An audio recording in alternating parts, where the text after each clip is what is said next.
Hi, everybody. Welcome.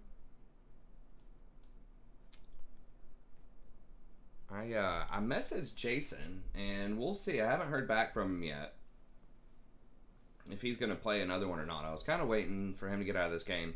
Let's see what's going on here.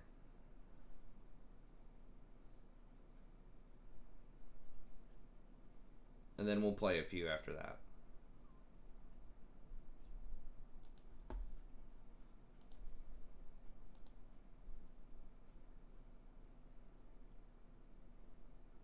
What's up, Butter? What's up, Scott?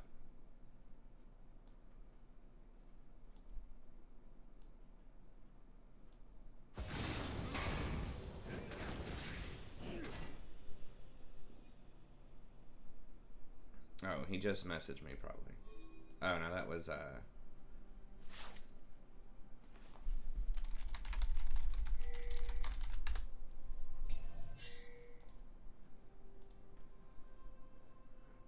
What's up, Armaldo? Sharima.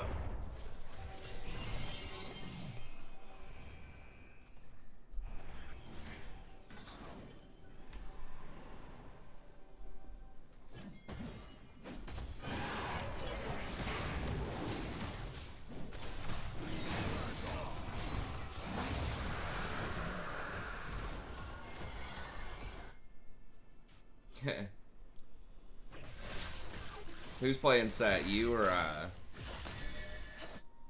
your allies or enemies?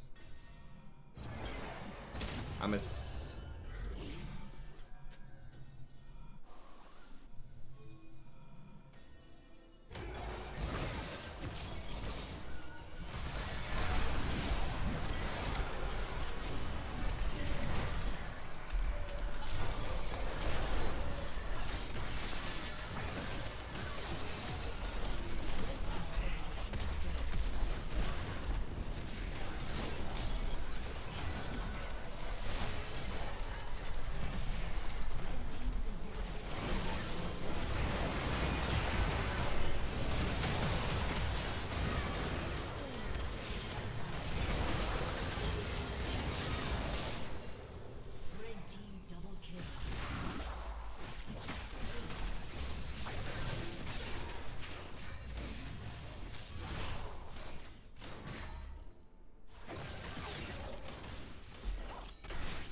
Quick, say a random support for me to play.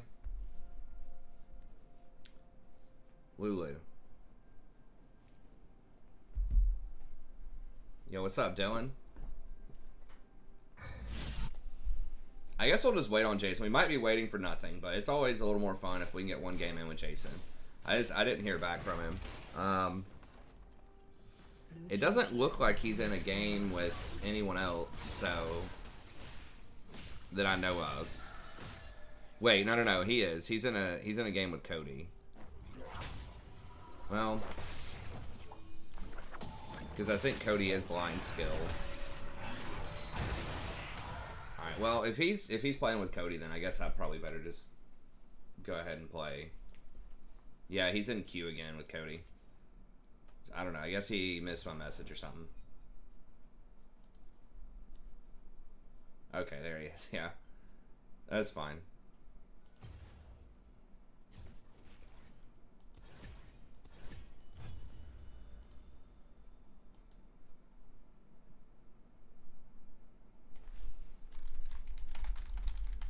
It'd be fun if I got in a game like against them. We're all in queue at the same time.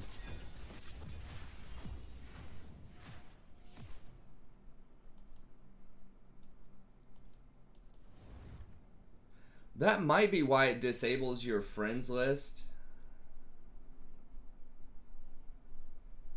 So that you can't tell if you're against, well, people are going to be in Discord if they're going to be win trading, but that would help, I guess, a little bit against win trading. Well, I mean, the main reason is probably just because pulling up your friend's tab would block, like, the enemy tab over here, but we could, in theory, be against Jason here. Do I ban Azir in the dark? I don't want to do it. I'm not going to do it to him. Oh, Lord.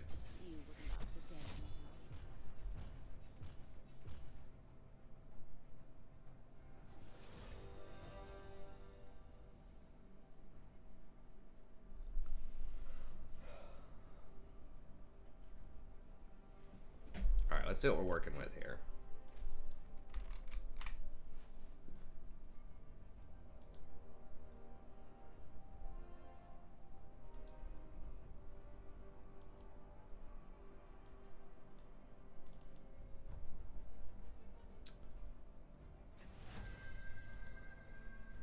Okay, that's not him. I'm gonna go out on a limb and say the Zoe's not him.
Borrow Professor desktop app. I guess I could, but oh man, I mean, how? I guess Triss is alright, dude, but pick Vayne if she's not banned. He plays her.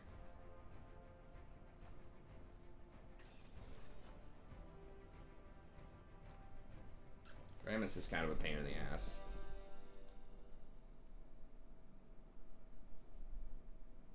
This guy's alright on Kane, but not fantastic.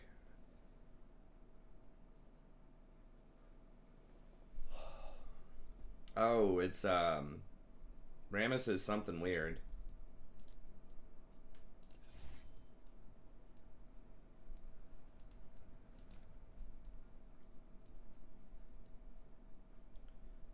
Alright, we'll keep the Ignite. I could have gone for double armor here.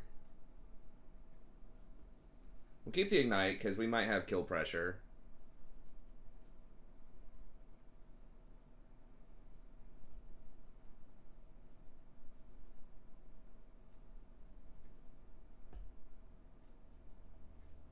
Alright, so it's Rammus top.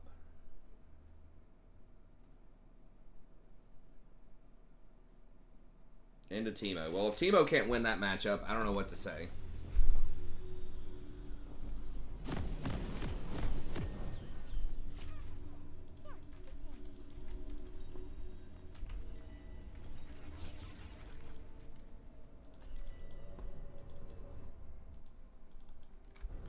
And I've been listening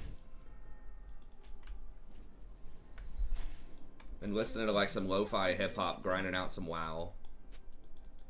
I feel like,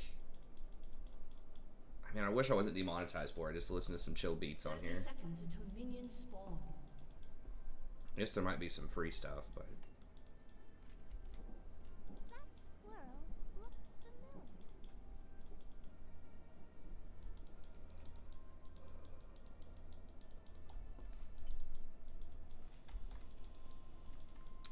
I didn't realize that Azael, like the former LCS caster, is like really huge into WoW. I saw like a podcast today with him, and there was one other guy, and Azael's actually plays on, I think, one of the top, if not the top, like speedrunning guilds in North America for WoW Classic. And they were talking about a bunch of just WoW related stuff.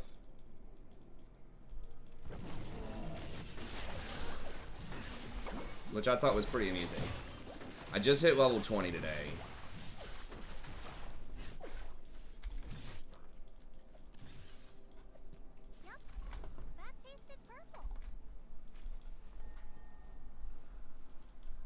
Best start cranking that fishing skill.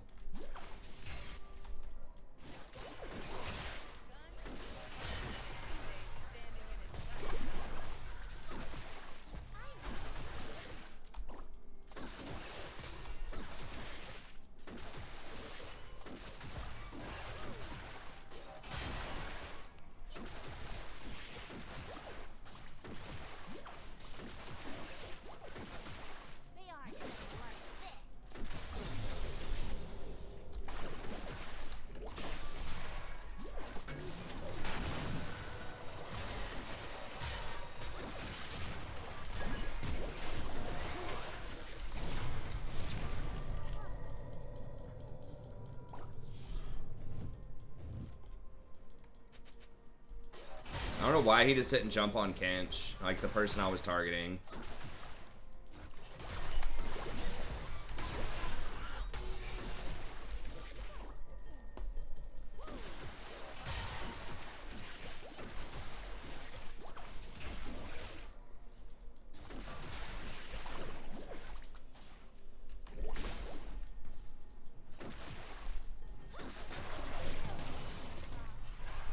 I don't know where Rek'Sai is.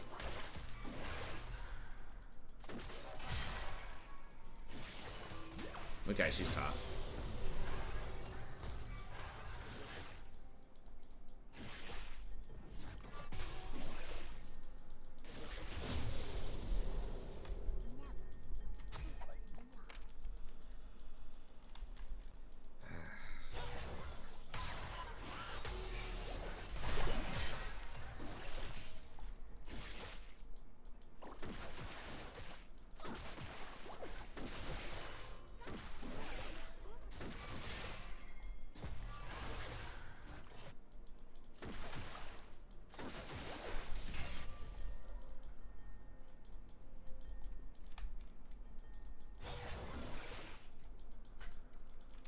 Trying to stay in XP range here.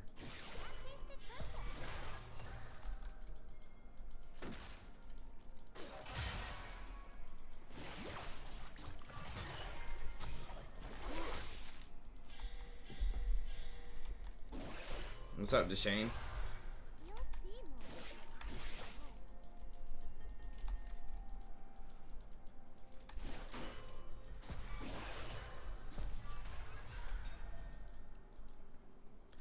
Oh, I just noticed it's fasting Senna.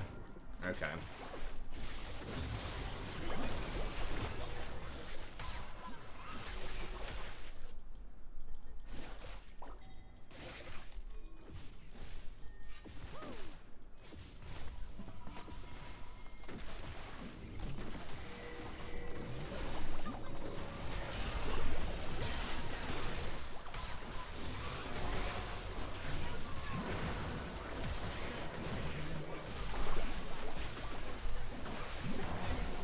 Holy shit.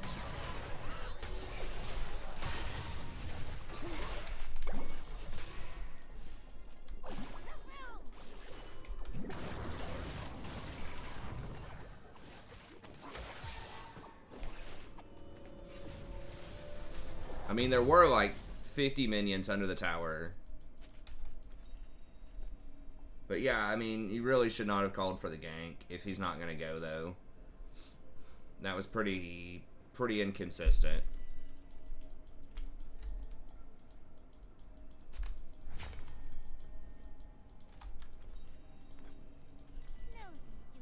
It was a bad call for the gank, and it was bad. It was a bad gank, and it was a bad call for a gank. We should just let him reset.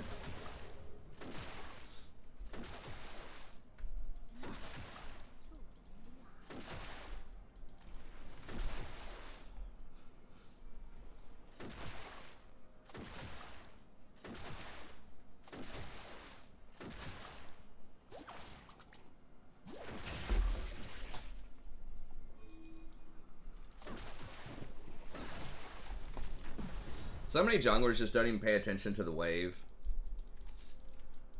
And he went on the Kench too, which is like, that dude's really thick, man. Like,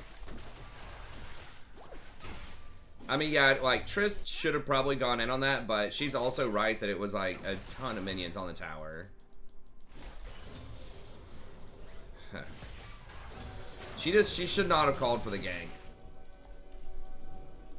Because I agree, it is pretty inconsistent to call for a gank and then sit there and watch. Even if you do have a lot of minions on the tower. Like, you should know there's a lot of minions on the tower stacking up.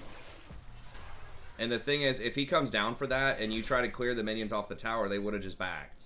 They were clearly pushing to try to get a back timing, so...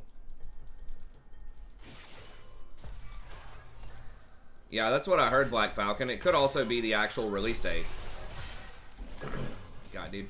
Are you serious? Her auto attack range is further than my E range? I just tried to E her when she...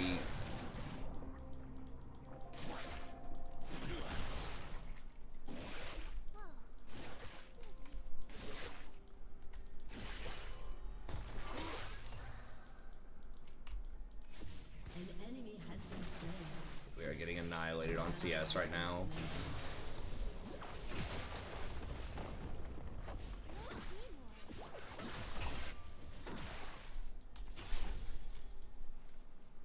I'm not a huge fan of Triss. I'm not gonna lie. I don't know. Like, it feels like she can be very oppressive if she gets ahead, but this feels like so many people are just bad on her.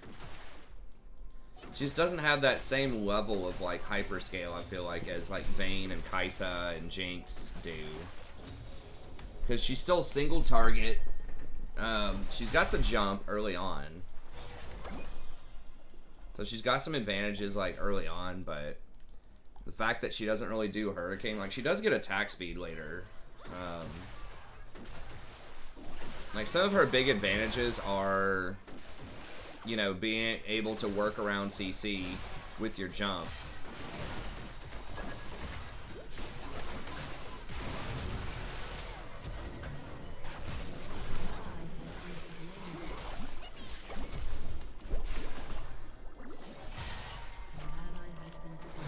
Well, this is probably a diff.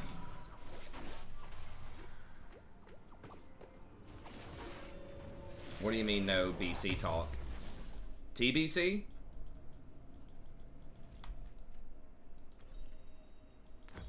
I mean, I can talk about TBC if that's what you're talking about.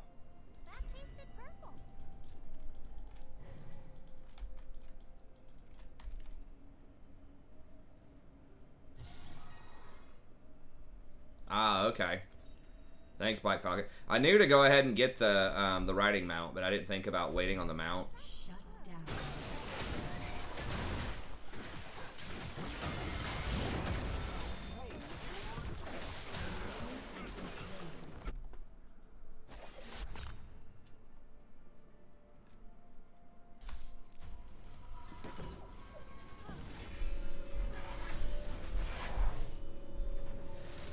Oh, hype for TBC. Yeah, me too, man. I'm going for it. Yeah, it's looking a little rough. But yeah, hit us up if you want to join. I'll make a video about it on Stalog.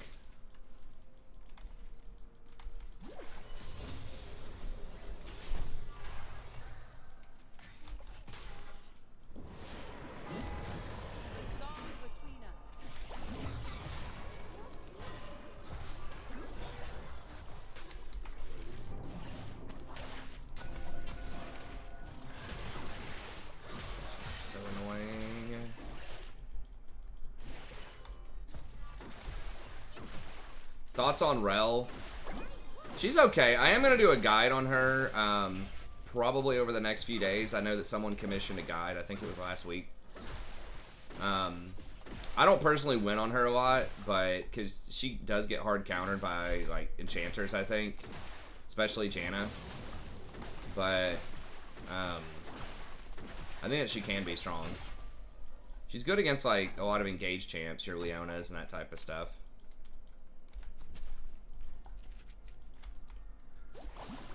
Am I gonna get flanked? Yeah. How did none of them show up on this ward? I guess I should have just left. I knew that I thought they might come up behind me. Either way, I was gonna die, so I should not have stayed. I knew they were probably going to be in the area.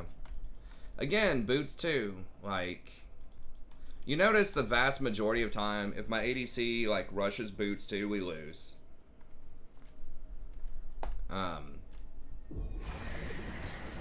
Yeah, BC should be fun. Like I was saying before, I was just gonna do like the 58 boost, but you don't get any professions with it, and I want to try to stockpile as much gold as I can since they're gonna let people bring the gold over. Because like the best in slot for druid healers is gonna be, really for any healer that I've seen, it's gonna be Moonclaw, and that stuff is gonna be like mega expensive early on. Oh my god, what?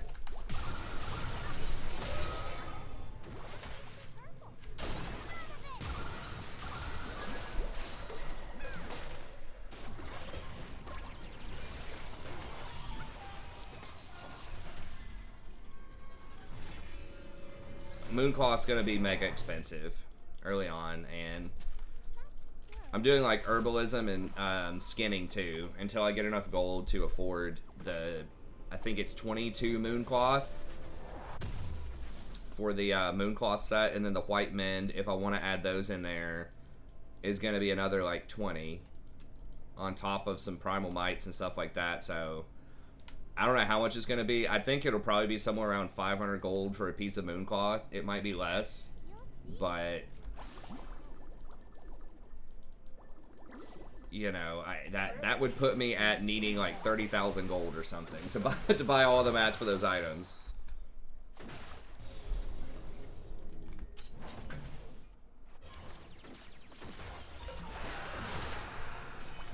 Lulu, I think. Hold on, let me see. What are my thoughts on Rel? Okay, major issues versus Lulu. Yeah, she's difficult to deal with.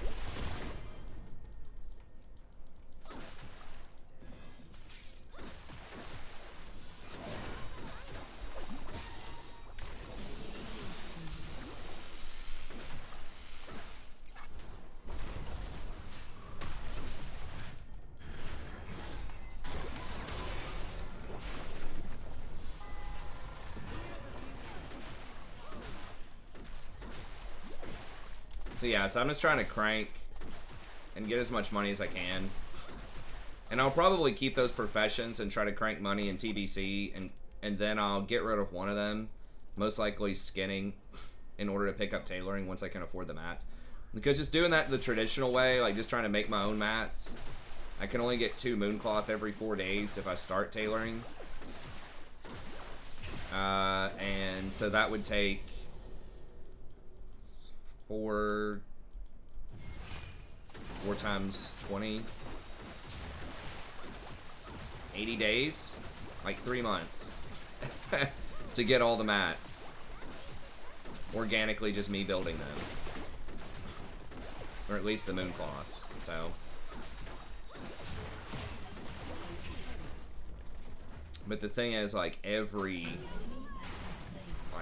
healer that knows what that's like being serious about it is going to want that set. So that's probably 20% of the players that would be raiding. Your turret has been destroyed. But a lot of people, you know, a lot of people want that gold for other stuff too. So, and like warlocks and mages, a lot of different tailors that aren't going the Mooncloth can still make Mooncloth every week and sell it.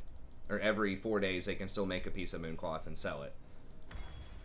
Like they'll get the Shadow Cloth or whatever the other one is, Spell Cloth. But anyway, so that's why I've started doing it now, so I can save up. Fishing can actually be pretty lucrative. And I can like fish, it's so mindless. I can just fish and like grade essays or something, or work on my dissertation while I fish. So I figured I might as well do that. And hopefully save some time and get powered up faster in BC if I come in with some fat stacks. God bless. Why are they here? I guess they've got everything warded and they're doing Riv.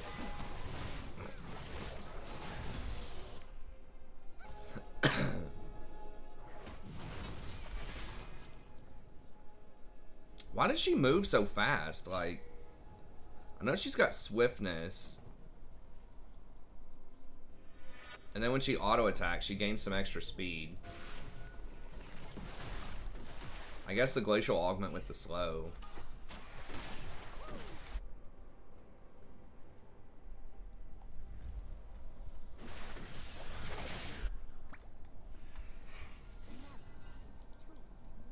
Yeah.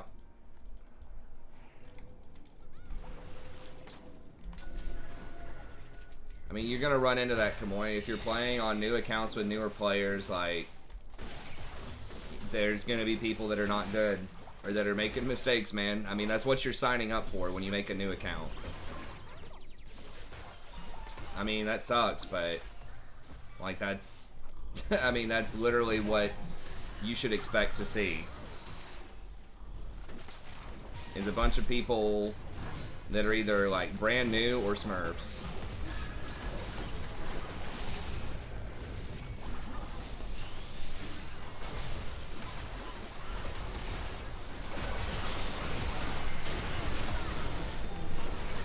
Nice, that was really good for us.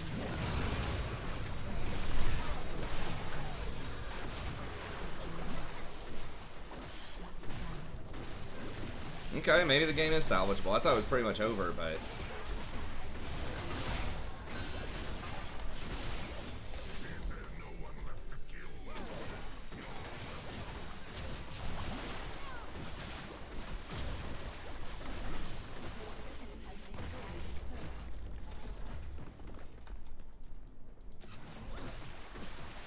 Okay, yeah, we do have Dragon.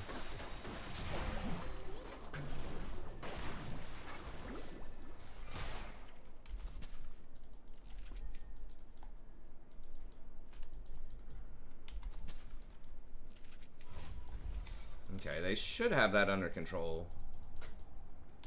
Make sure they don't counter with anything.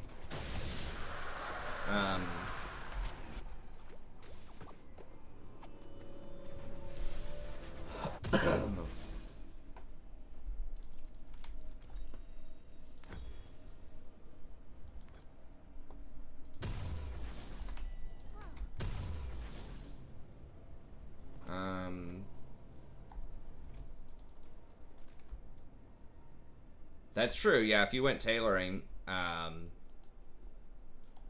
you know, there's gonna be a lot of money to be had with those cooldowns. I mean, that's pretty much anything. Alchemy's gonna have a lot of cooldowns. Tailoring's gonna have cooldowns.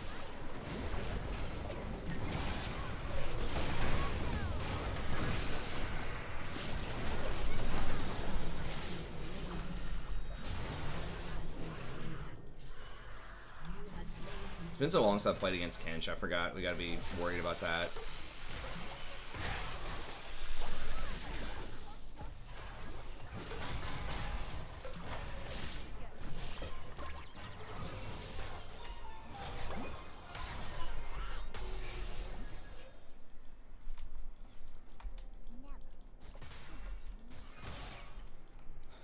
I'm hoping it's not much more than 500 gold a piece for a piece of Mooncloth. I think it might be more than that.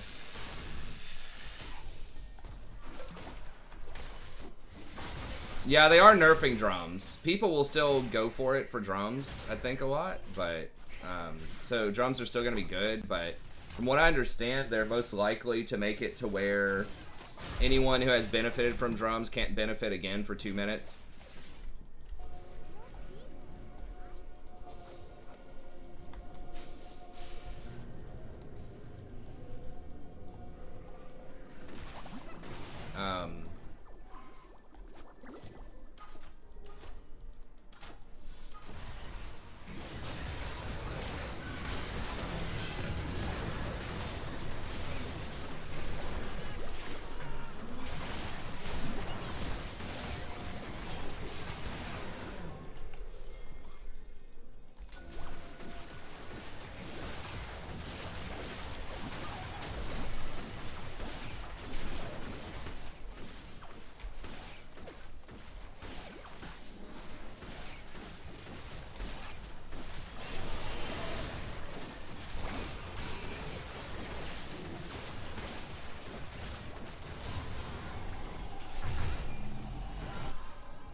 Yeah.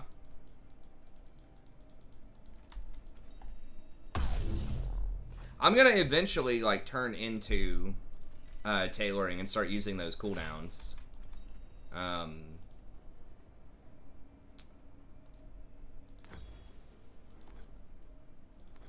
It depends on how much I can make off of like leatherworking early on. If I can make more than 1,000 gold off of leatherworking every 4 days, it would be worth it to keep the leatherworking. Although, if I'm tailoring also at the start of the expansion, you know, I can sell the shadow cloth and the spell cloth probably for a similar amount of like 300 something gold. So, if each one of those cloths are 500 gold, let's say, you can get 5 of them every 4 days. That's like 2,000 gold. It's like 1,000 gold a day. If I use the other cooldowns too, so maybe that is worth.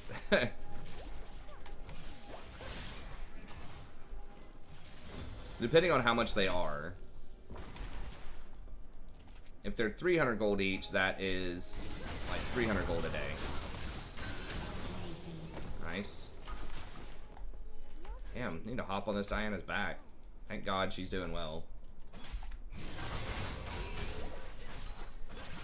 And just message me if you want to mail me on there. Anyone that's on that server, apparently if you send me a friend request or whatever, is there a limit to friends on there too? Like there's a limit in League that I hit at one point. It was like 315. So I would just accept everyone's friend request from the channel.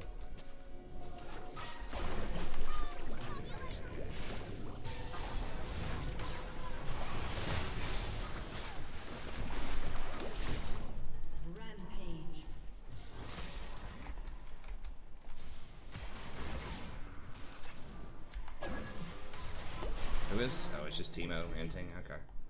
Yeah, let's get this.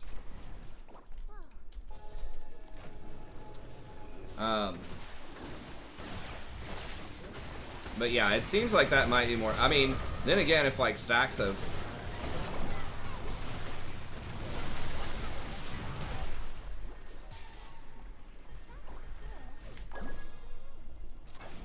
If like I can do leatherworking and get stacks of leatherworking for, you know, Kodo leather or that Cobra leather or whatever, if that's going for like 200 or 300 gold a stack, maybe that's worth.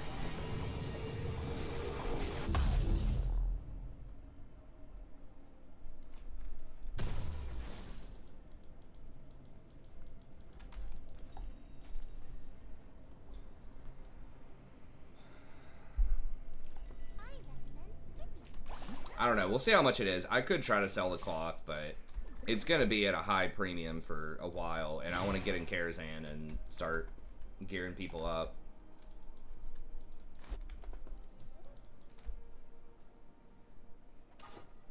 Yeah, they're trying to improve some of the most egregious stuff. Like, they're getting rid of world buffs, or like world buffs can't be used in raids for TBC. And they are nerfing drums. And they are giving, doesn't matter for us, but they're giving Alliance the Paladin Seal of Blood. To try to balance that. I don't know a lot about it, but apparently that's like a big deal for Ret and protection pallies.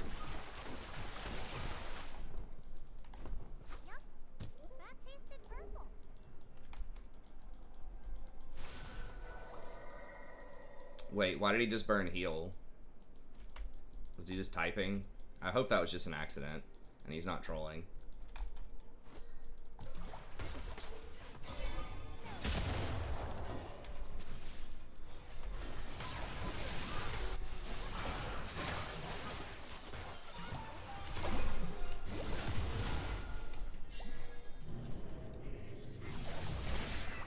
Yeah, we're not gonna get a lot off of this. We just gotta wait and look for an opportunity, I think.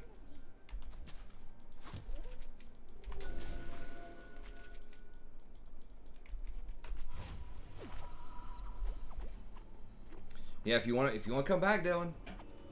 It's like dragging you back in. A drug addict. Hey, man. That's how Jason and them were with me. give you first dibs. Could use some people that have good. I mean, I'm hoping it won't even really take that much time. We'll see, like 2 or 3 days raiding a week.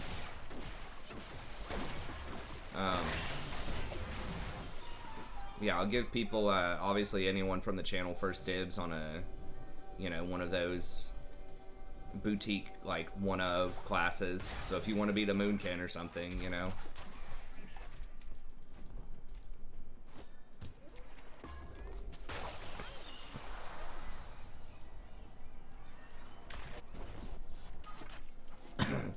I know Selly said he might want to be a Shadow Priest. I'm not sure how serious he was about that or not, but that is one cool thing about TBC is you kind of need like one of pretty much everything or a lot of things. It's very helpful to have one of, because almost every class has just like one little weird skill that helps out the raid, which I really like that design philosophy, where stuff is very unique and there's a reason to bring this unique spec and this, you know, bring the spec, you know, some people call that bring the spec and not the champ or whatever, but I think that's cool.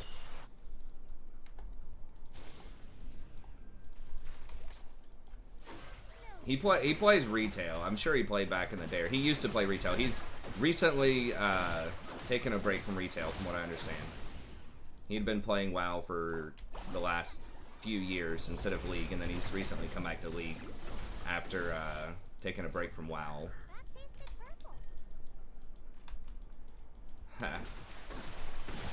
Yeah, we've got the Elemental Shaman. We could have another one of those potentially. Shamans are just kind of, we'll take whatever we can get to 5.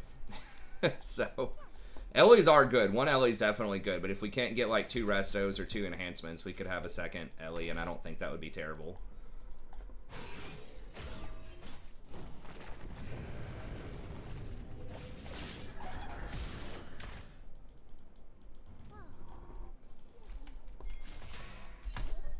He does have TP, but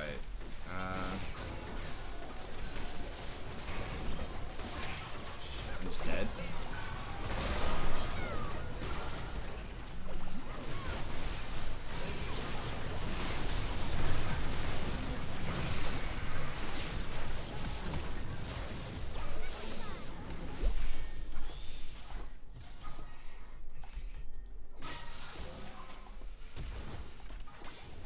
Get him, Teemo. God, Teemo OP. Dominating.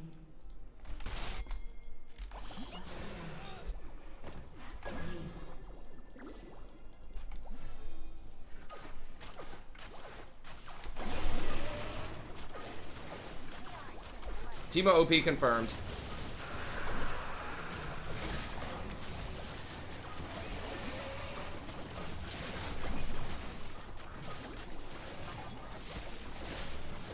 Rito, nerf Teemo, please.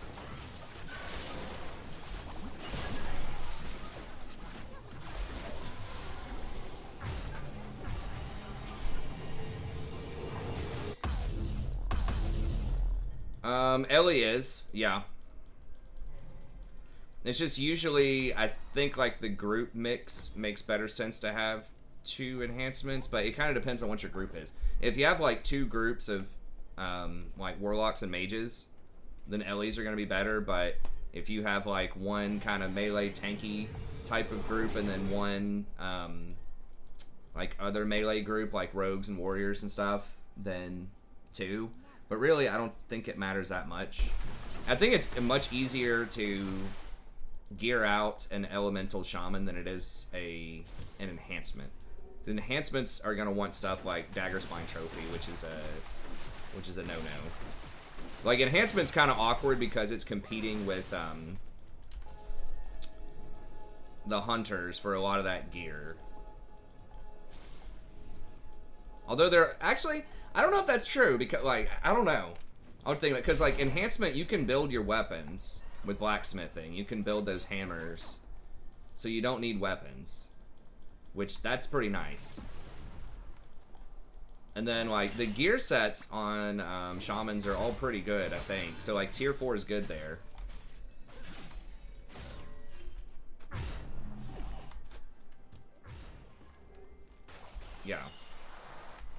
I mean, how, like...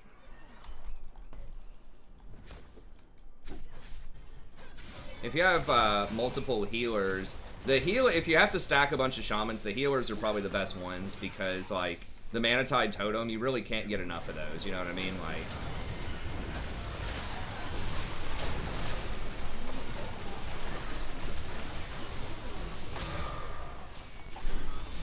Versus, like, the other stuff you maybe don't need as much, you know? Like, you don't need 2 totems of wrath or whatever. It's not terrible, but...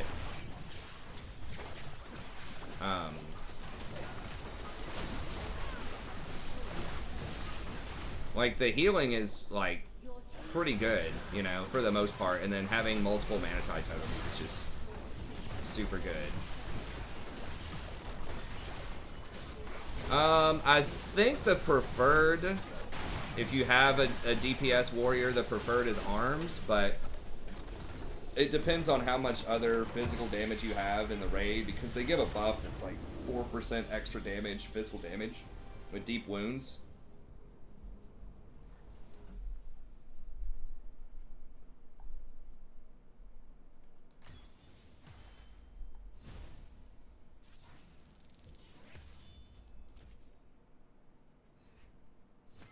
Oh, it's not OP. I thought you were saying, is it the go-to spec?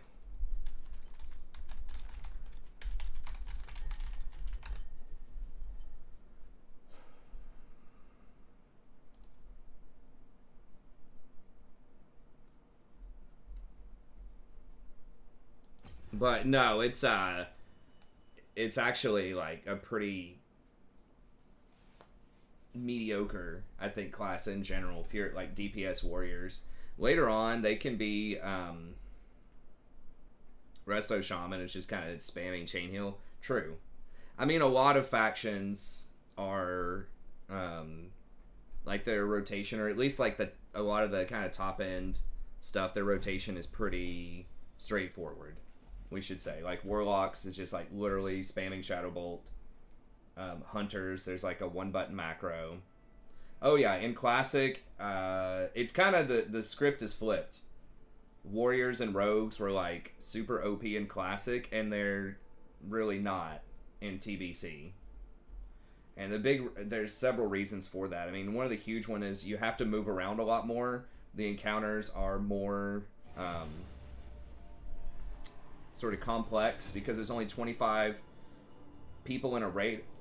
Instead of 40, they can make the bosses have more mechanics. I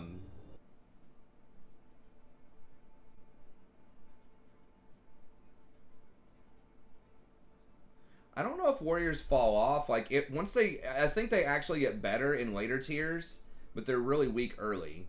Like, the thing is, they don't bring a lot to the raid overall, and they're gonna get out DPS by warlocks and hunters. So, like, melee is tough because a lot of bosses will have mechanics that force you to move around a lot for the melee, and there are a lot of cleaves and things like that, so your positioning can be a little trickier. So just like your uptime on the boss is not as high. And then just some of how like the items stack early on just favors like warlocks and hunters.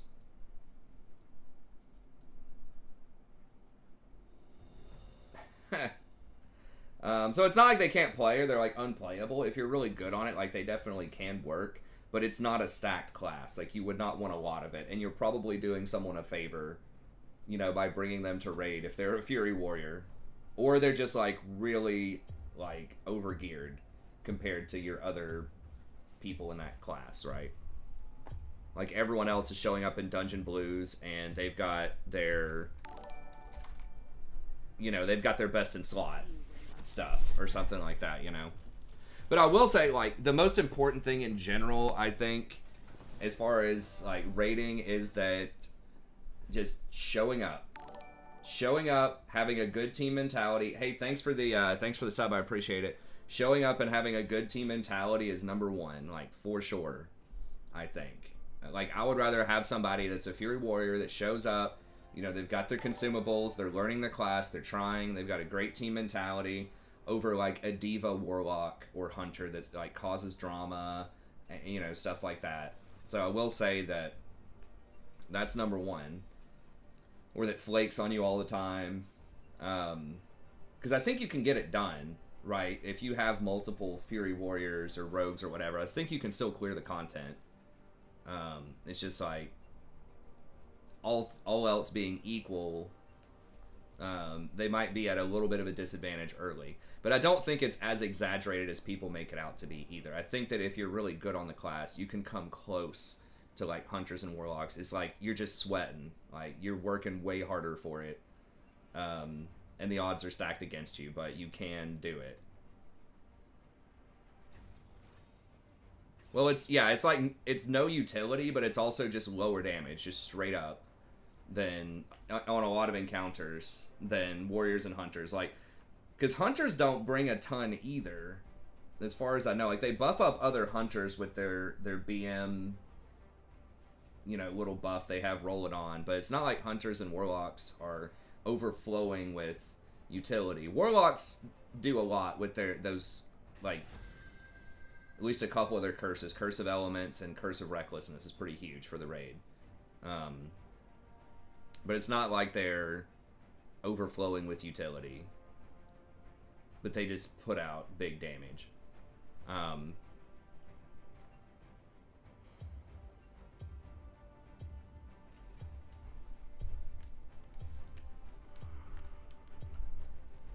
guess let's do Lulu again.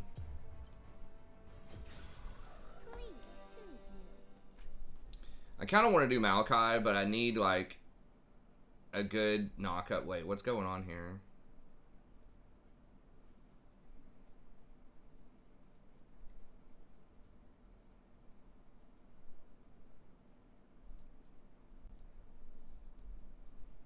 I don't know. I'm just going to dodge because these guys are arguing in chat.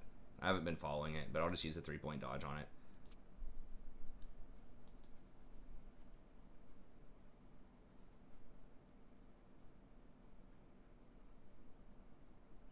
Misdirect is a good point for the Hunters, because that does help thread out quite a bit. I don't remember the cooldown on that, but Misdirect is helpful. Okay, we'll just get on the other account.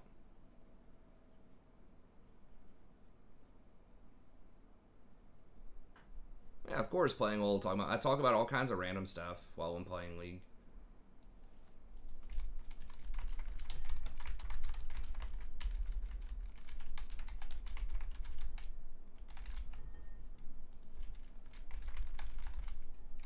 I mean, no one's asking me anything League related. We're just sitting in a lobby, like, waiting for a game to start. Like, why not? Or at least at the moment, people were just talking mostly about WoW, so...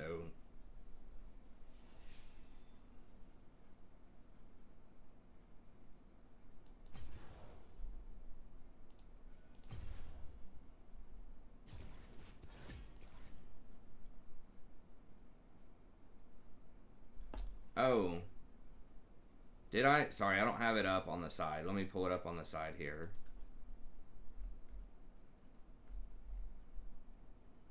It's acting really weird lately. Like, it's just not refreshing.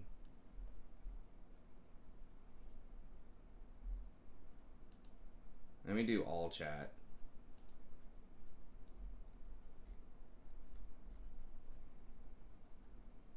It wasn't a, that was from Streamlabs, right?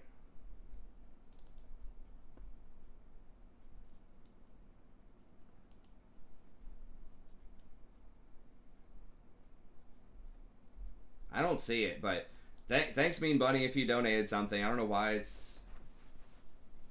I can't go back and look. I don't see that on Streamlabs, a donation. But... thanks for either the sub or the donation. Dang it, where is the...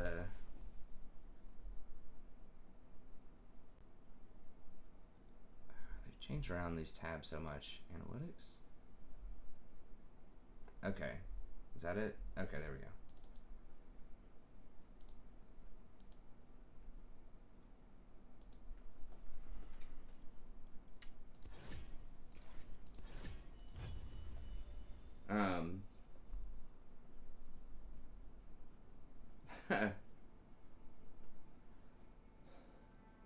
I think what I've heard from the rumors is that it's supposed to launch May 18th is what people were saying, but that might also just be the pre-patch.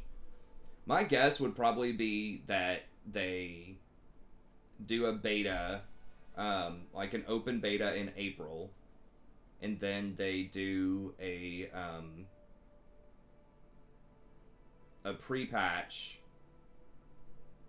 Like, I don't know why they wouldn't just pre-patch around the time they're doing the open beta. Like, so I would think early April they would have, like, open beta and then maybe a pre-patch. I think they want to give at least 2 weeks to a month. I think in the pre-patch they are going to allow people to make the paladins on Horde side and the shamans on Alliance side and give them time to level. I believe, but I'm not 100%.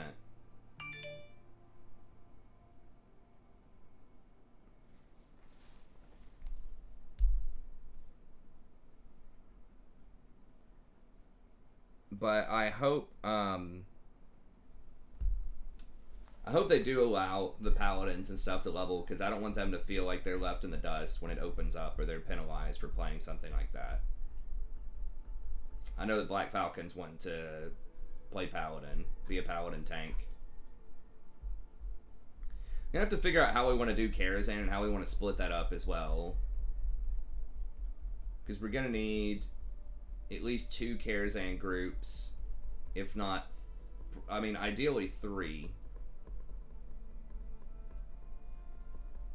But we could do 2 and then like 5 alts, or just like an alt group or something as well, with 5 other people. Because we do, if you do 3 groups of 10 that are all people's mains, 5 of those 10 people in Karazhan are not going to be able to get onto the, you know, the 25-person main roster.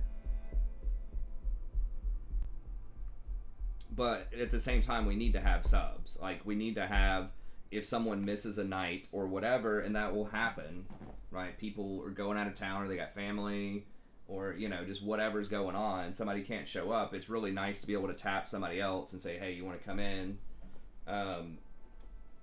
you know, to do this.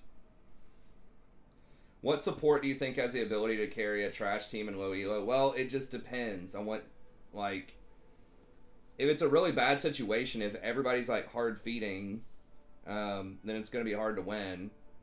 Just depends on why you think your team's trash. But in general, I think that, I think you can do it with a lot of different kinds of support. I mean, I would say, okay, so, like, damage, obviously, depends on how low the elo is, but something like Maokai, Zyra, or Brand, if you want the damage. But I think that, like, Leona with good engages and good roams and stuff like that can also do well. And something like Lulu is pretty good too. I would not recommend Thresh in lower elos. Just stuff that can punish mistakes, where you can be proactive and say, hey, this person's out of position, or I see an opportunity here, and you can do something with that. But then there's also an argument for just play inevitability. It depends on kind of where you fit into that ecosystem, if you're being honest about yourself, right? Like, if you don't spot a lot of opportunities, if you don't see places where you could maybe win, if you're playing support, or where you could make a big difference, if it just feels like games are unwinnable all the time, then, you know, maybe playing something that scales, just like Lulu, just something that brings a lot of stats, could be good. But I think in general, stuff that can punish people's mistakes are typically pretty good, if you see the opportunities to do that, and if you take advantage of it. But if you don't, then I think it's fine to go for, like, an enchanter.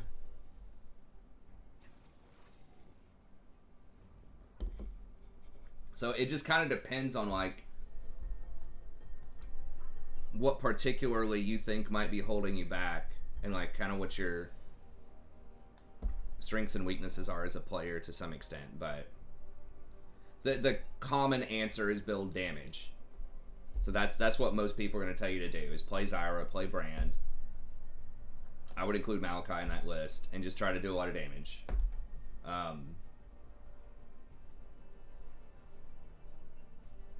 But I think that a lot of people, if you put challengers down there and they were boosting, they would play something like Leona. I think they would play an Engage.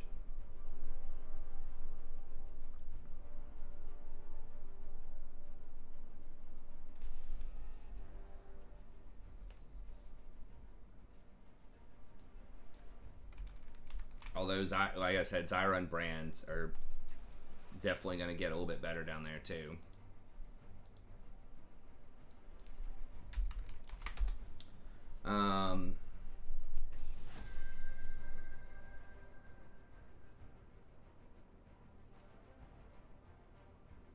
Yeah, I think they'll probably do a month of pre-patch. At least 2 weeks to a month. Because most, like, normal people, you know, that have day jobs and stuff like that, that don't have...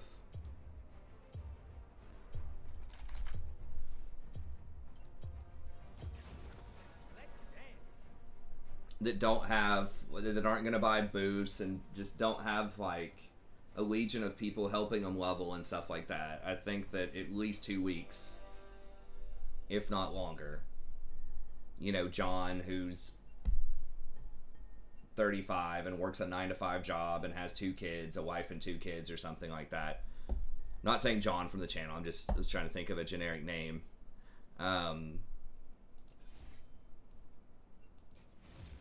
Wait, why are we dodging?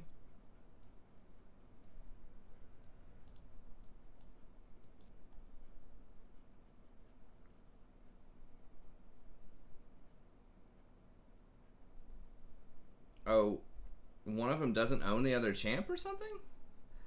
I couldn't follow the conversation, but Hecarim was still middle and they were telling each other to dodge, so...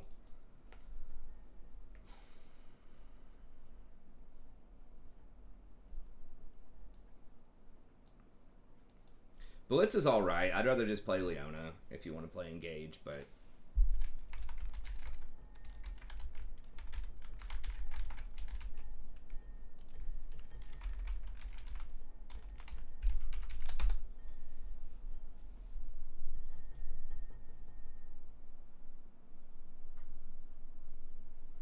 From what I understand, I mean, maybe I misread the situation. Maybe I'm just really tired, which is true.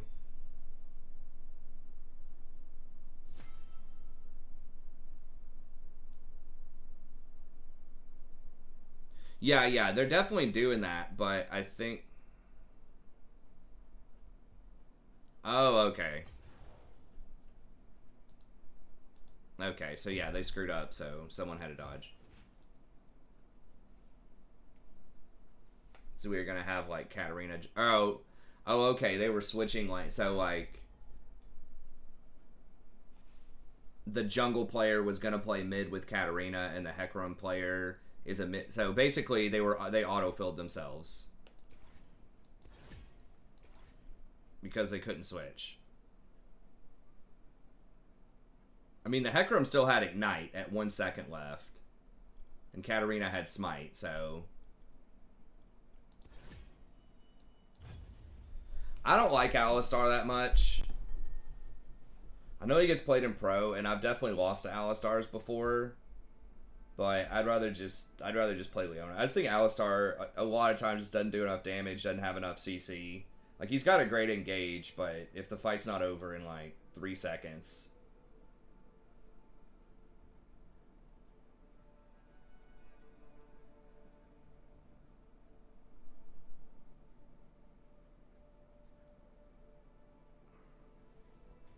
Yeah, I think they're gonna let people level up the Blood Elves, but just a question of how long. And I think they have to give your average Joe who can only play, you know, maybe a couple of hours a day time to get to that. So I think even if you kind of know what you're doing, which, like, average Joes are not going to power level up that much probably, but, you know, you're probably looking at least 40 hours to level to 60. Probably longer than that. Probably closer to like 75 to 100. And so if you're doing if you can play 2 hours a day, that's 10 hours a week roughly. If you take a couple of days off, and then that would be a month, would get you to 40 hours. But then like average Joe is also probably not going to be rating either, so maybe like it doesn't matter if he races up to 70 or not. So I don't know. That's my sense. It's probably 2 to 4 weeks. I mean, someone who's like sweating hard can probably get it in, pop level 60 in a few days, right?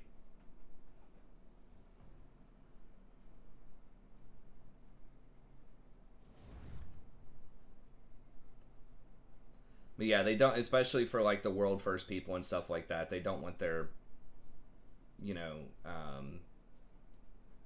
their shamans and their paladins and stuff like that to start off like super far behind, so they'll probably pre-patch them.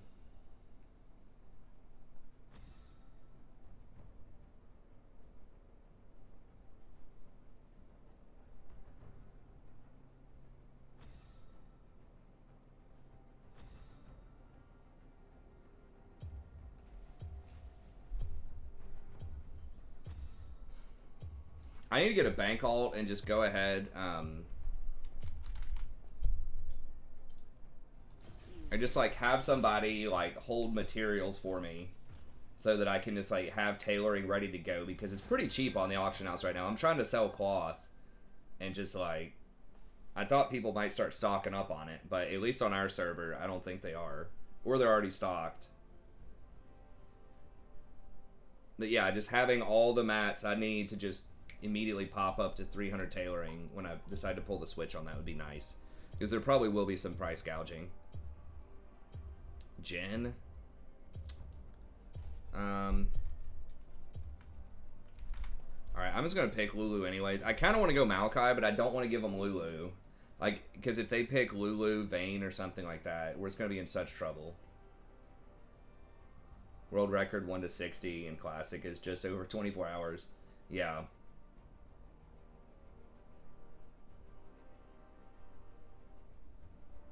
But even like, yeah, where are we gonna play in TBC? I'm gonna still play League, but what's up, cat girls? But yeah, we were just talking about that. I've decided I'm gonna do TBC also. Is Rakan good with Kaisa? He can be. It depends on what you're up against. That'd be a pretty weak lane. But yeah, late game could be pretty good. Okay, so they're almost all AD. Nunu's actually extremely annoying for Lulu to deal with, because my Q doesn't slow him down when he's snowballing, and my W, like, the range is too short.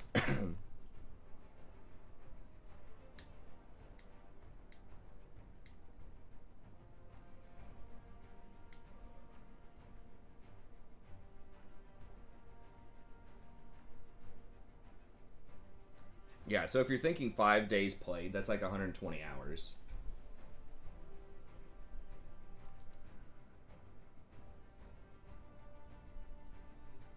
I don't think paladins are the... Paladins can't be worse than warriors. There's no way.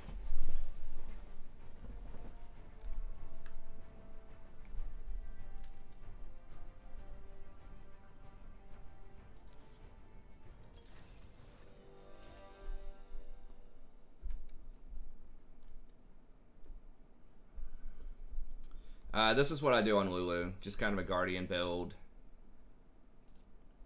Oh, we did switch over to Vayne. Good. That makes me feel a lot better. I think I'm just going to go Exhaust then. Switch our ward up. Blood Moon ward looks cool. Yeah, just Guardian, and then Boots. Yeah, TBC, I am currently leveling up a Druid. Try to be a Resto Druid. Was going to do a Priest. I think Priest would still be cool and it'd be fun, but I kind of like the Druid healing style a bit more. They're very good in PvP, which is nice, and they're versatile. So it'd be nice to have the flexibility if one of our tanks is out of town or just misses a raid night or whatever. For me, if I had a tank set to step in and be able to tank stuff, especially stuff we're just kind of like farming. Or like Karazhan, Black Falcon and I were talking about this the other night. Like Karazhan's going to be kind of awkward for tanks because you need 2 tanks for Karazhan, but then in most raids, you're probably most of the time you're probably only going to need 2 or 3. On a lot of bosses are 2. So if you have 3 groups that are running Karazhan to get to, 30 people that are geared up, so you have 25 geared people to start doing 25 mans, then you're going to have 6 tanks. So you need 6 tanks to clear Karazhan, but then you're only going to be able to bring 2 of those in most of the time to most raid bosses. So that's awkward. So one of the better solutions might be if I could help tank Karazhan with some of those groups and still like get healer items. Like I said, I'm going to try to get as much gear as I can that's not reliant on like raid drops, so I can give those drops to other people. So that's why, tailoring and just anything I can do to not require drops.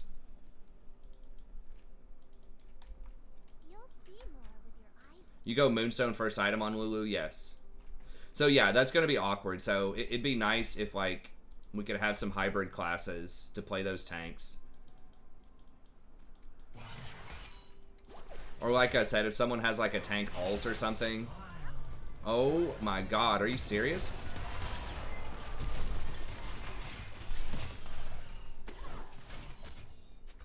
Holy shit, these guys are sweating hard.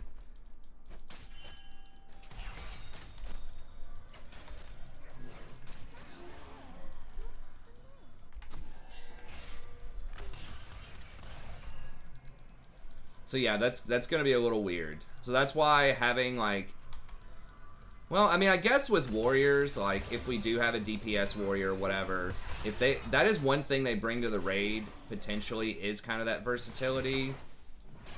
If you have a DPS hunter, for example, there's no way they can ever go tank on an encounter, right? But if we have a warrior, there might be some fights where we need 4 tanks or something. Like, I know there's one in SSC, and I think Kael'thas might need 4 tanks. Then you can have that warrior, you can give them a tank set and just say, hey, tonight we're going to do this fight. I'm going to need you to go, tank for at least this one boss, and warrior could do that. Or they could tank for one of those groups in Karazhan, and we can let them roll on DPS gear. So like that kind of flexibility is nice. If we have like feral druids or DPS warriors, just stuff that can build tank. Like if we have a rep paladin, someone who wants to go rep paladin, we can tell them to go tank in Karazhan, and we'll let them roll on rep gear. So yeah, but yeah, so I'd try to pick Druid, first of all, because I think it's a fun playstyle, but second of all, that would help with the versatility that I was just talking about.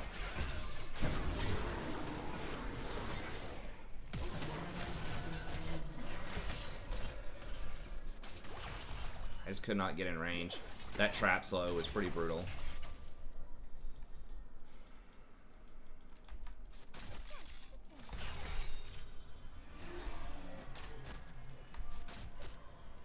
Hunters were tank and carry. Yeah, I mean, hunters are good, and there are, you do need some hunters to kite and stuff like that. But that would give some use value to people that are wanting to go arms or Fury Warrior if we have 1 or 2 of those. Oh my god, real?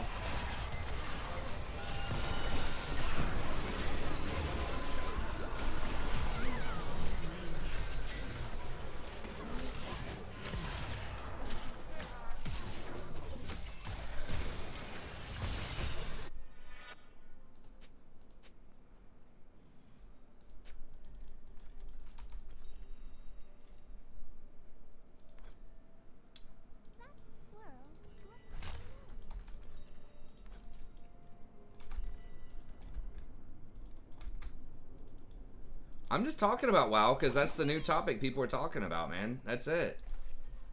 I was talking about Cyberpunk too during some WoW streams. Sometimes I talk about, you know, whatever random stuff other than League.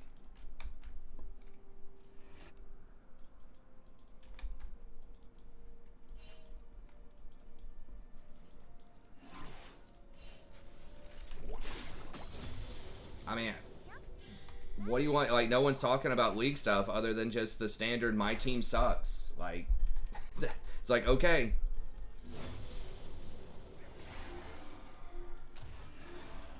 But I mean, if people have like legit League question, I answer. Just like Sammy was asking me, you know, what do I usually go? Do I go Moonstone? Which runes do I go? And stuff like that. And I answered that.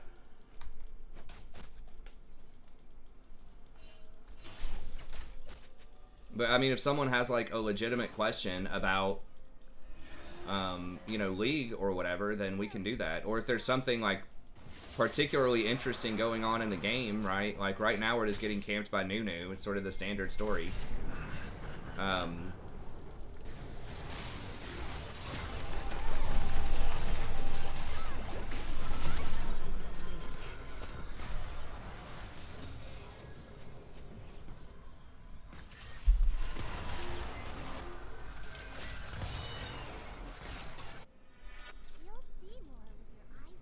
I didn't get the shield on myself fast enough. I think if I maybe had shielded myself a little faster, I think I would have died there, but I think there's a sequence of things I could have done to maybe kill one of them under tower a little bit better.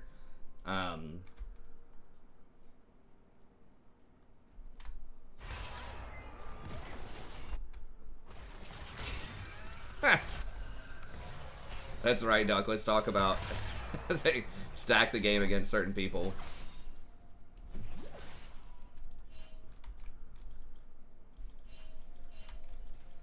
Loser Q.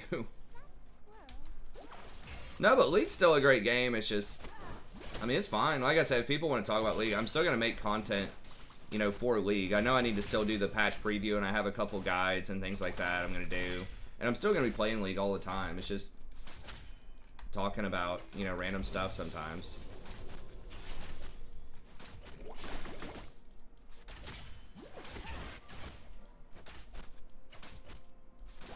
An enemy has been slain. Yep, that tasted purple. But yeah, I mean, it's relatively exciting right now just because it's new and people are kind of curious about it when it's coming out. You know, and it's not like I haven't played Lulu like 30 times over the last week, right? So it's not like this is a unique special pick or we're like in a unique situation right now. Just trying to survive lane. Is Zoe good right now? If you're good on Zoe, I think she can be. But you gotta practice her a lot. She's really vulnerable to ganks, so you gotta be hyper aware of that. Damn, the Jhin got 3 of those kills. An enemy has been slain.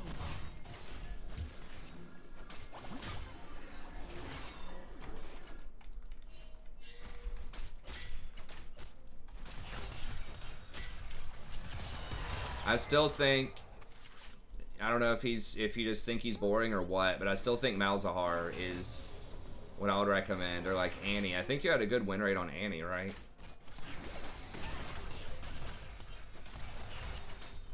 Please tell me Anivia doesn't die to him. Like we knew he was there for 50 years. Okay, good.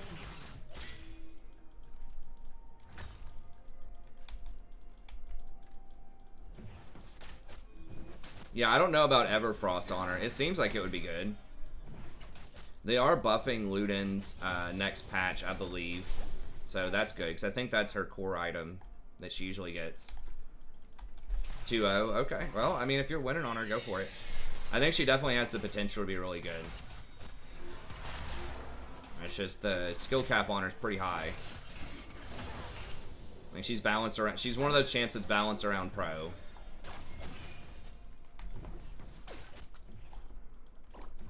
I think Wolf. I don't know if he describes that much about how to play her and what to do, but I know he's kind of like a Zoe one trick that I've watched some of his videos. It's pretty good. I think he does some other stuff too, but he's kind of first got known for his Zoe play.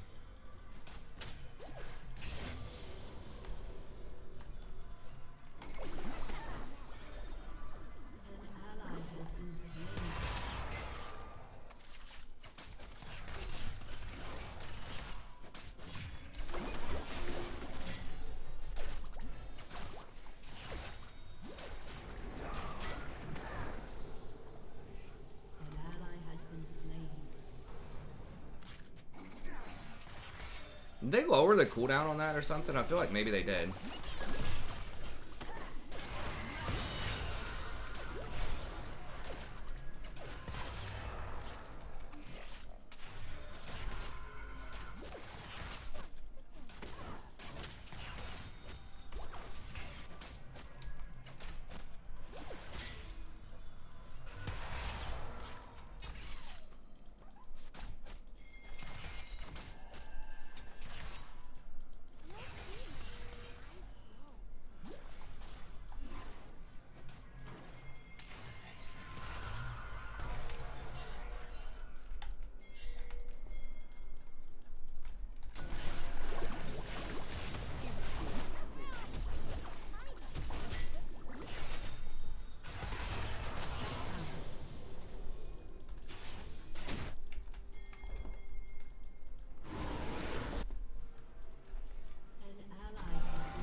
I don't know. I mean, maybe we should have gone down there with him, but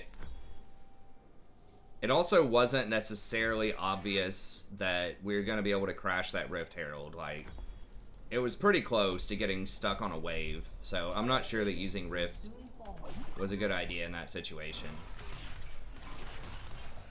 Like, we could have just pushed it in and just done Dragon, but like the Rift made us feel, or at least made me feel like I really wanted to use it on that tower, you know?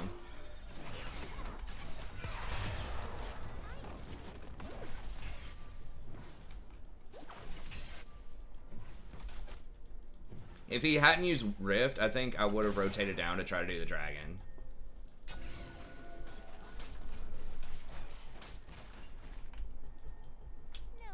Maybe he is probably going to die here. But I still think with Lulu Vayne, we can definitely win. This Vayne's like doing pretty well too.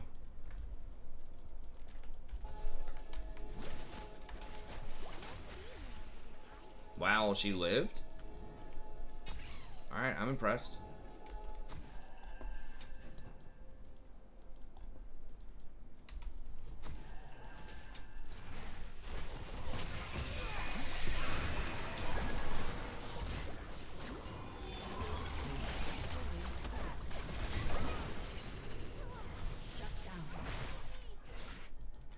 She's getting all the stuff.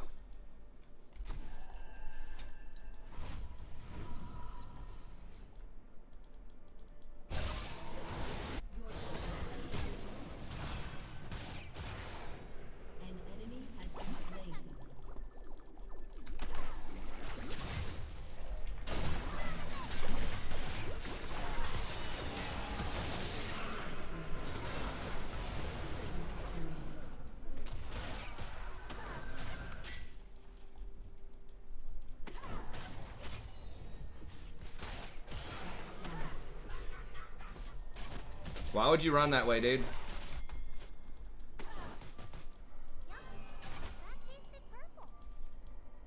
Oh my gosh. All right.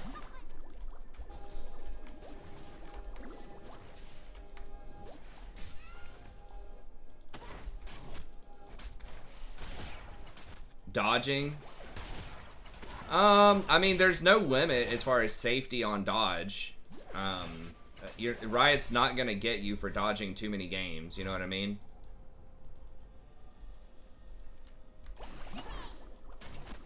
So it just depends. I have a whole video about dodging. I actually have a couple. If you want to watch those, I can link them for you. But pretty much, like, if it's a 3-point dodge, if you think you have less than a 40% chance to win, you should probably dodge. If it's a 10-point dodge, if you think you have less than a 25% chance to win, you should probably dodge. So how you come to those percentages is a little subjective, you know? But there are some criteria to think of, like how many losing lanes do you have, how well do you scale, how much experience do your teammates have on those champions? Are the champions, like, meta or not? How difficult is your comp to sort of execute, to pull off? You know, is it just going to require everyone playing extremely well on their champs? And then thinking about the enemy team to some extent too. Like if the enemy team has a similarly bad looking composition, right? Then maybe you can stay if you have a bad comp also, if your team has experience on it. No, there's no such thing as a Dodgers queue.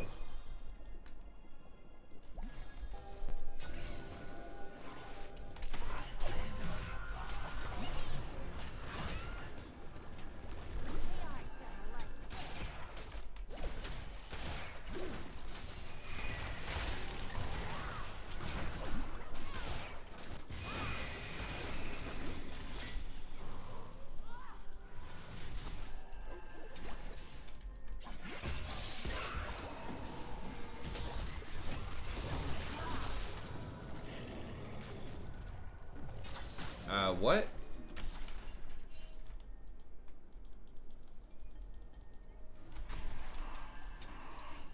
No, we don't have Vayne. Just completed a big item, I think.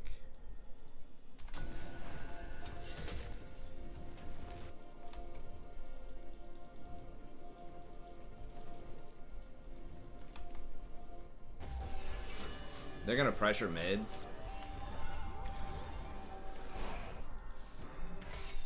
Come on, Vayne, we need you.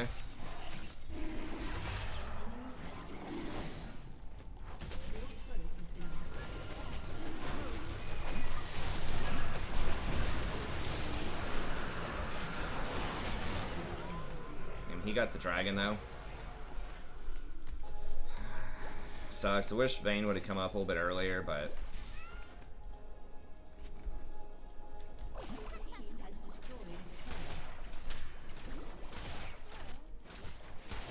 But yeah, I'm like 99% sure there is no dodge queue unless they change something about it. Like high elo player, that's one of the secrets of people that are in high elo, especially when they're not streaming, is they're gonna dodge a lot of games. You kind of have to. Like that's how autofill gets balanced. People complain about autofill all the time and they can't win games because of autofill, but it's usually because they don't dodge. It's like people in poker who would complain all the time about like not getting pocket aces or something. It's like, oh, I couldn't win that turn. I couldn't win this poker tournament because I just kept getting dealt 2-7 offsuit. It's like, did you fold those hands? They're like, no, I played them. Did you call bets on them? Yeah, I called bets. It's like, okay, well, you failed. Like that's a huge part of poker is like knowing when to hold them, knowing when to fold them, as the song goes, right? So it's kind of the same thing in League. Like you got to know when to dodge.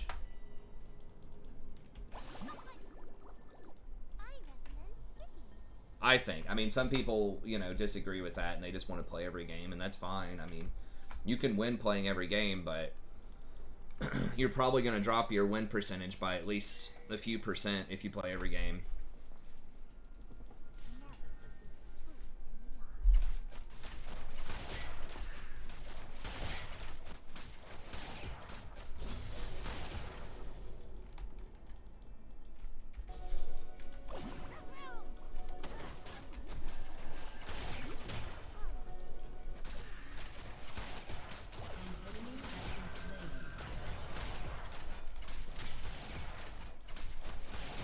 I don't really see them winning a lot of these things.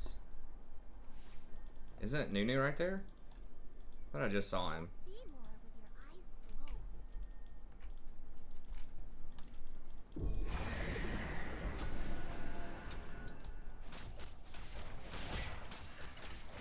Nunu might ult the Anivia.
There's just nothing I can do about this Vayne, man.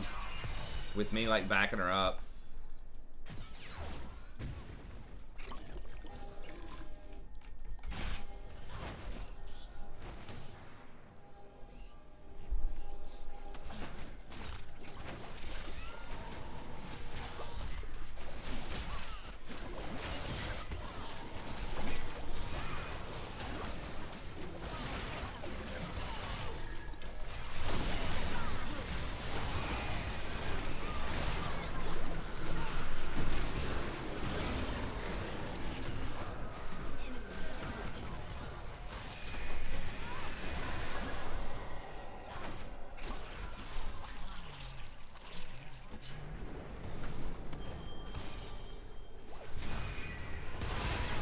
Jesus.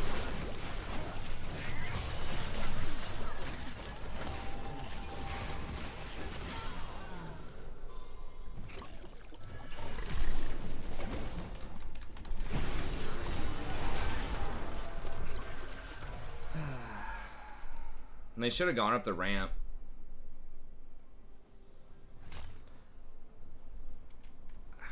Now they're gonna get Soul. I don't know why Fiddle jumped over the pit. He should have just stayed on Baron.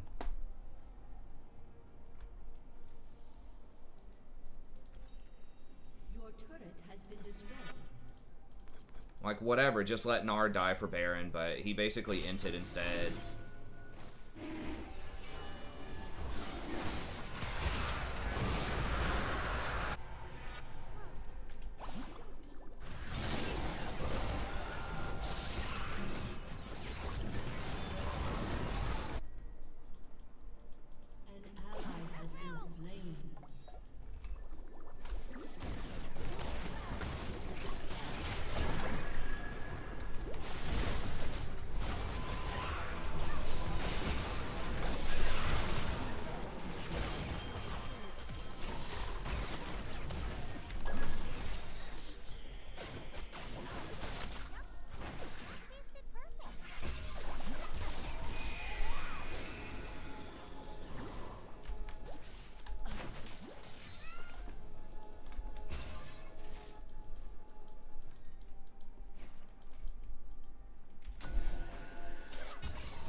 Really? Really? Dude, where the...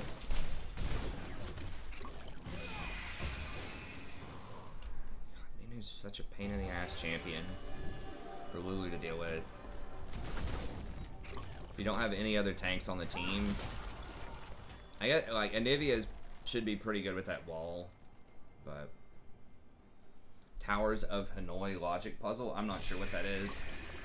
Dude, I saw earlier today, just speaking of random stuff, that some like Bitcoin art, basically, I forgot what they're called, non-fungible NFT, non-fungible transaction or something like that, sold for like almost $70 million.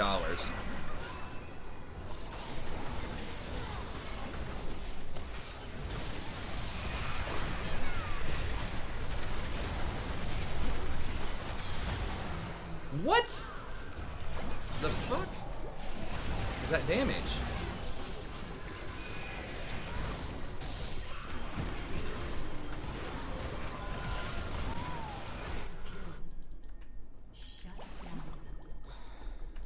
He just like one-shot the vein, basically. With that fourth shot, it felt like it did like 1,500 damage. NFT, yeah.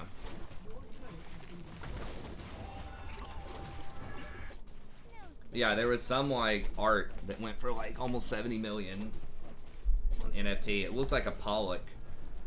I mean, I guess like the concept of it was kind of cool. It's like this modern painter, he like scaled down his first, like he comes up with a new piece of art every day and he scaled it down.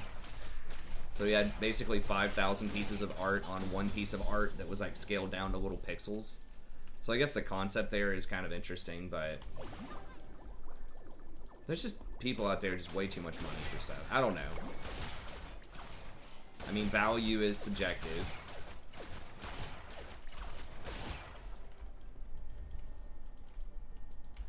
I would get like a GA or something right now if I was his vein, because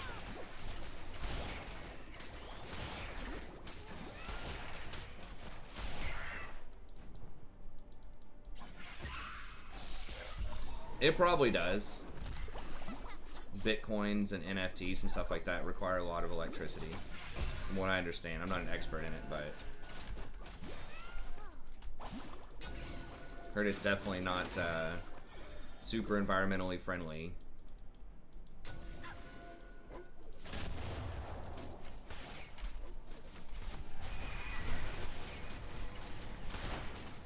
I think Vayne, if they don't kill the Vayne, she can definitely pop off.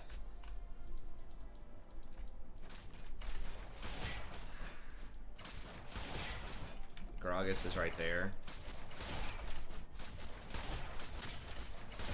They're gonna get that tier 2, I think. They're just gonna be waiting. Your turret has been destroyed.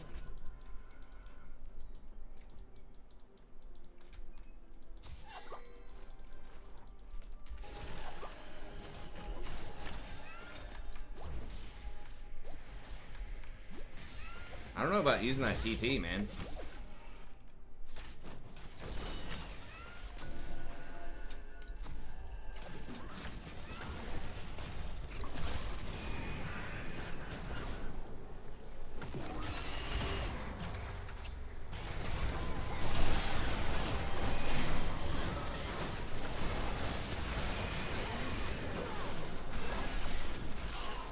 Oh, nice. We got the Jhin. Okay.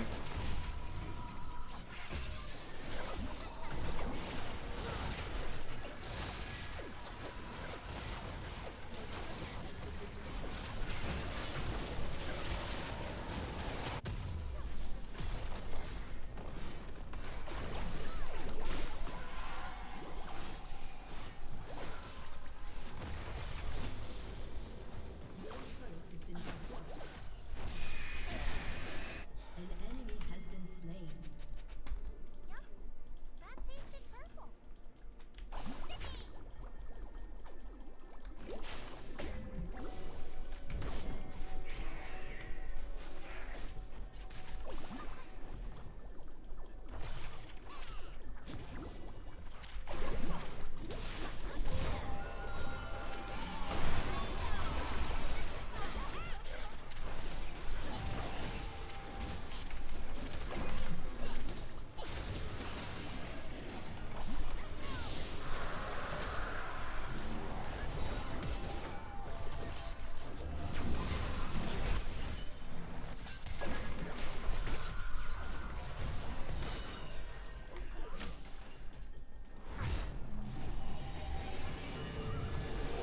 Can we... No, Anivia, does she have TP? Come on, man. We have Dragon and Baron. Why would you back right there? And we have a wave at the tier 2.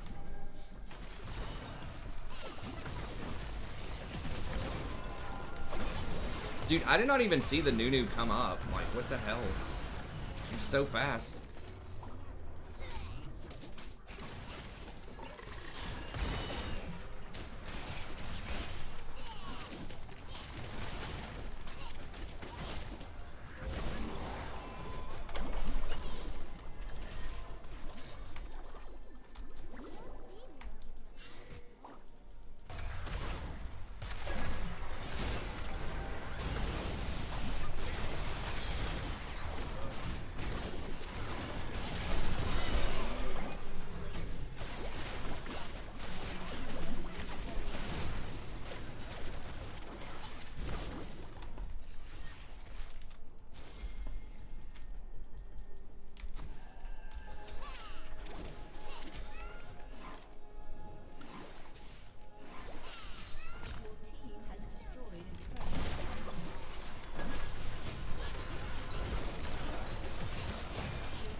Okay, I think we just went off that, right? Yeah.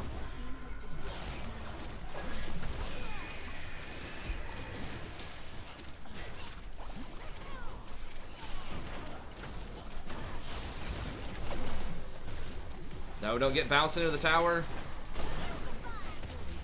Please, like, that's the only way we lose this.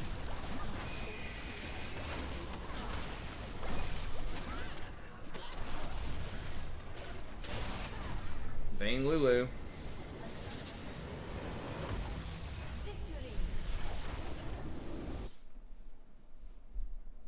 This Anivia is trolling. True, true.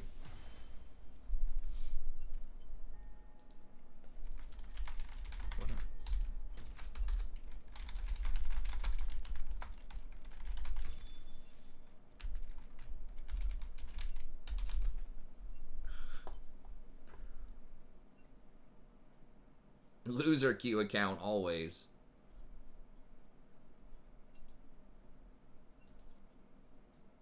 Gragas, I got some bad news for you, buddy. Tear the goddess Gragas. 1 and 4.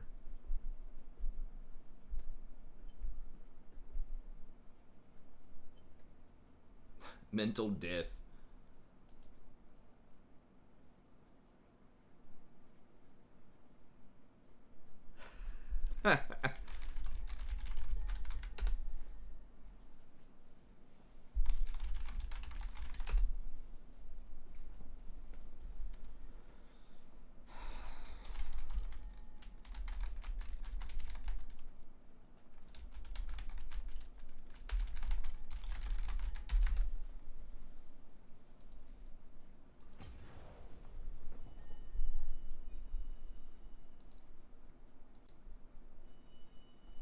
We'll do one more here.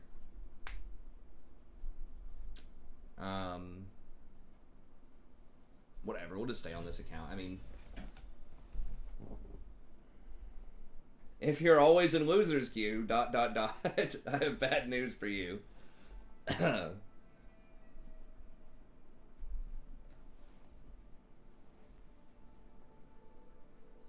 Yeah, with the see you, Kamoy. Thanks for coming out, buddy. I mean, I'm just an old fogey, man. I don't understand the crypto rage. I mean, I can kind of get it, but it's like, I don't know. It just seems so. I mean, like I can understand people wanting to buy digital things, right? Here I am, you know, playing a video game. You can buy skins in it. And, you know, stuff like that. Like, I can understand the value of certain digital things. I just don't understand necessarily what the, like, use value is of some things, like, I don't know, like Bitcoin. It's like there's already currency. If you're afraid of inflation, there are other assets that cover that. Aside from, like I said, shady dealings, I can understand that, right? If you're into, like, you know, selling drugs or, you know, something like that, sure, I can understand the use value. If you don't want to be tracked. I guess if you're concerned about privacy issues, maybe, but they're going to start tracking Bitcoin usage because the government's going to want their tax money.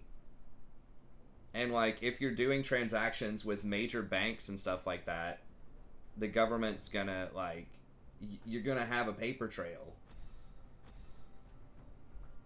So it's like some of the main reasons why Bitcoin might have been appealing in the first place to me in terms of use values, like the secrecy and stuff like that. I think that there's going to be a crackdown on that.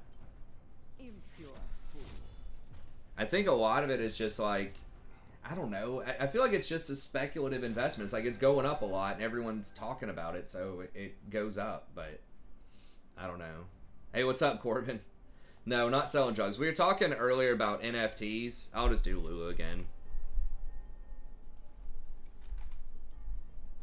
Like, Lulu's at a point where she's pretty good most of the time, but I do not want to risk giving her away because if they get Lulu plus Vayne or Lulu Kaisa or Lulu Cog or Lulu Jinx or whatever, it just feels like it's just so hard to win if you don't close in like 20 minutes.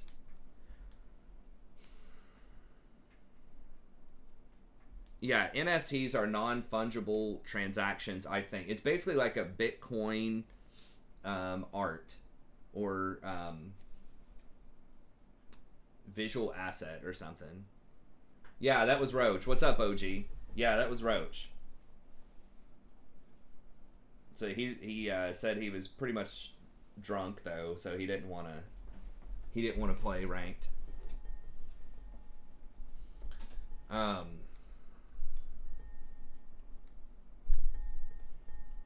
So it's like you can own a piece of art.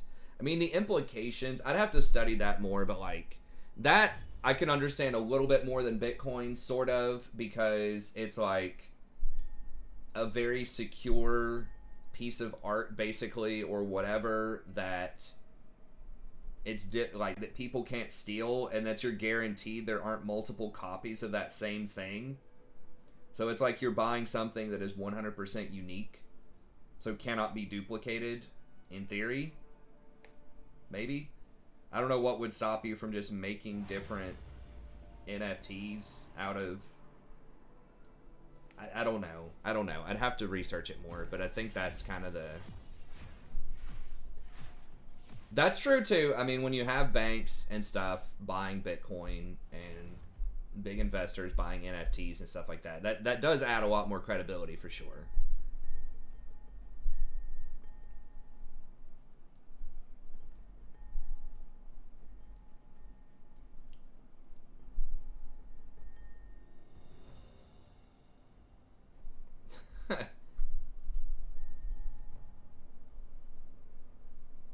How does Ornn go 8-0 versus Shen? They get outplayed, man. I don't know. Like I keep saying, if you're buying a new account, you're going to be having new people in your games that are not good. Right? Like, how do you play against... How do you have good people on your team? You play better than the people who aren't playing well, who aren't good, and you climb in rank. Impure. And then you will be playing against better people, but you will also have better people on your team. Corbin coin. Hell yeah.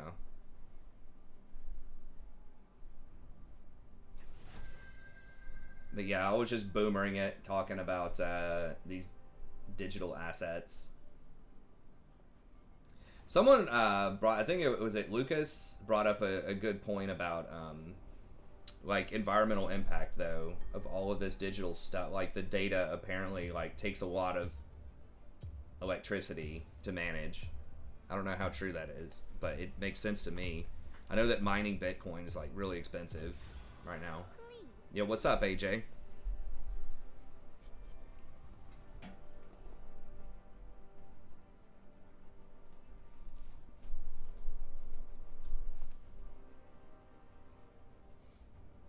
Like with Rakan or Maokai, I feel like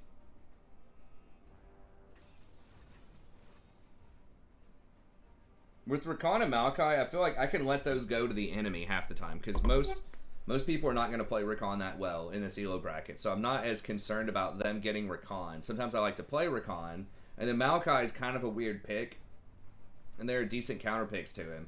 But I feel like Lulu is just so difficult to deal with if they have the right kind of comp for her. Like, it's just so risky to let her through. So I feel like she's not only an offensive pick, like that she's good on your team, but that you just cannot afford to risk giving her to the enemy team because she's not that hard to play, honestly. And like her power is just so like guaranteed late in the game. Even if you get destroyed early, she's still going to be a menace later. I don't know what their team is. Oh, it's Twitch support?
Hey, that's fine, Corbin. I don't think being an adult means you can't have fun anymore. Or, you know, get tasty food. I think being an adult's overrated. Doing adult things. Working 9 to 5, eating Cheerios, you know, like, freaking, I don't even know what's the stereotypical, like, adult thing these days. There's so many, like, things that are not, like, stereotypically adult that people do. I don't know, sitting around the dinner table with your family talking about current events or something. Nobody does that kind of stuff. Sitting there reading the newspaper, smoking your pipe.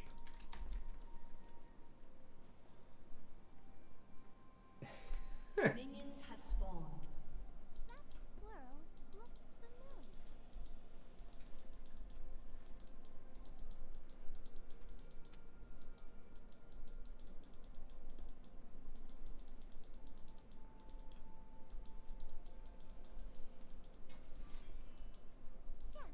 Talking to my class about Foucault's normalizing power. I mean, really, that should be taught in high schools. Like, 100%. Because that explains where this concept of what we call normal is. And that it's sort of this rhetorical power structure to try to some extent, control people or influence people is by giving them a sense of normal and creating social pressure on people to meet whatever that standard is.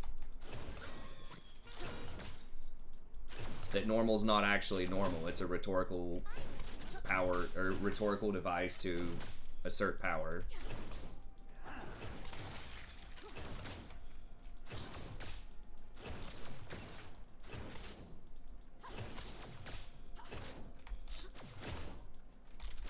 Alright, see ya, Kamoy. Dude, don't fight them level 2. What the fuck? You're gonna have to heal. She literally was out. All she had to do was keep walking.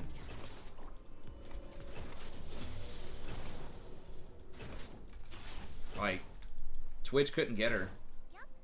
as soon as she got hit by that poison flash, she had to, or like once Triss jumped, she had to flash the jump, and then she could have at least stayed in the lane, because she was gonna have to blow either her heal or her flash. They're like, there's no way she doesn't. As soon as she turned around, she could have just kept walking and not turned. Like, you can't turn and fight them when they're level 2 and we're level 1. Like,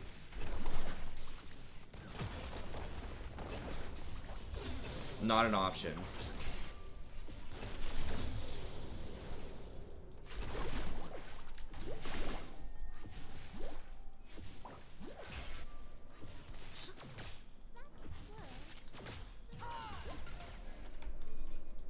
Yo, what up, Tate?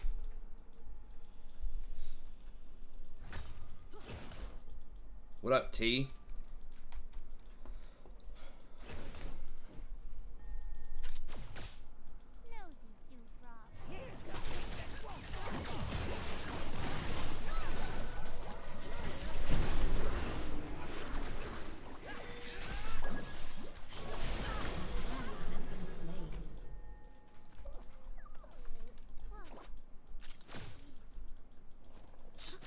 Twitch done flashed out of that.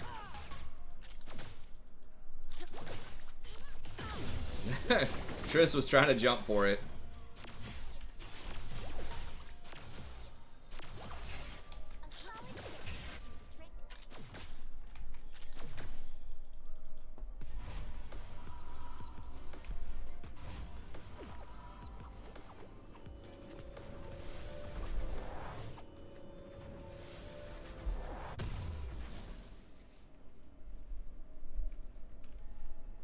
Back in my day, that's right. Old people always, you know, kind of reminisce about the past. And young people talk about the future. That's just how it goes. I don't think so, though. I mean, it was cool. Like, there were some aspects of... A lot of it's just, like, time and a place during those kind of formative years, right? When you're, like, a teenager and when you're a kid and things like that. Stuff just feels so special and, like, really cool, and you're just, like, learning stuff at a rapid rate, and there's, like, everything so emotional that a lot of people have sort of fond memories of certain things back there, right? And that's where, like, songs are usually associated. People like certain kinds of music, but it's usually just because of the people you were with that you associate that music with. A lot of times. At least that's my theory on it. Right, so... You know, that cute girl you were making out with, listening to some kind of music, or you were, you know, that song's probably going to have some kind of meaning for you, right? Or that kind of music, or just like when you're hanging out with friends at a party, or something like that, or just chilling with some friends, you know, road trip, that type of stuff. It feels like that's the kind of music. And, like, older people don't have those associations with new music, right? Because they just aren't hanging out with their friends as much anymore. They aren't having those kind of formative memories. So they just don't get the music. And that's why I think a lot of times new people,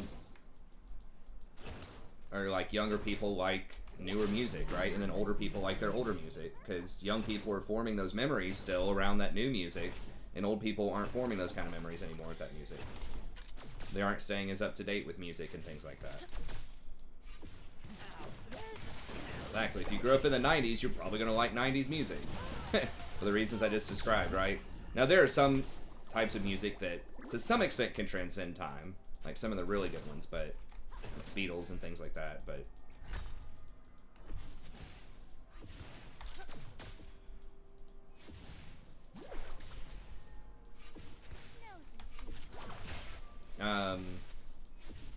Hey, thanks, AJ. I appreciate it.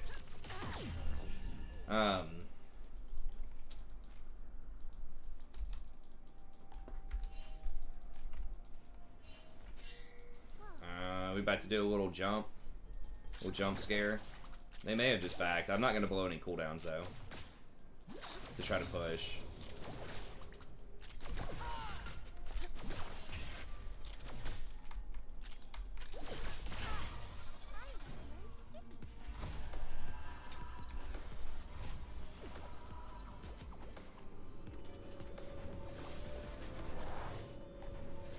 Yeah, I mean, so there was some stuff that was cool in the 80s and 90s, but, you know, I kind of like having the internet and stuff like that. Like, I can remember what it's like to not have the internet.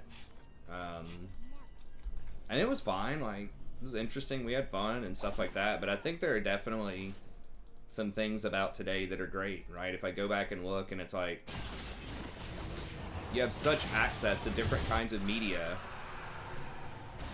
and things like that now. Like, back in the day, middle of the day, you know, your friends are busy, you can't go outside and play with anybody or whatever, just watch like reruns of The Price is Right or something, you know, which was all right. But you know, whereas today with like YouTube and, you know, just all the stuff on the internet, there's just like, it's impossible to run out of stuff you can learn or like media you could watch.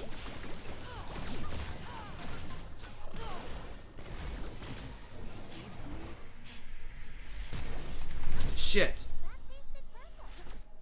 Ah!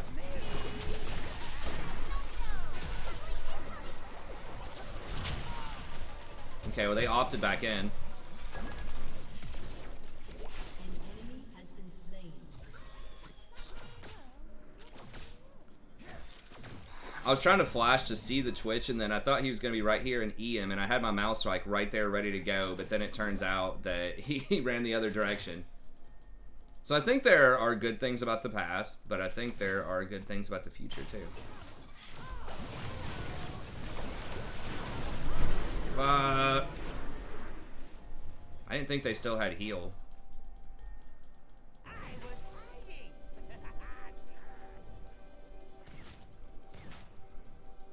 Was my exhaust up the whole time? I could have exhausted faster.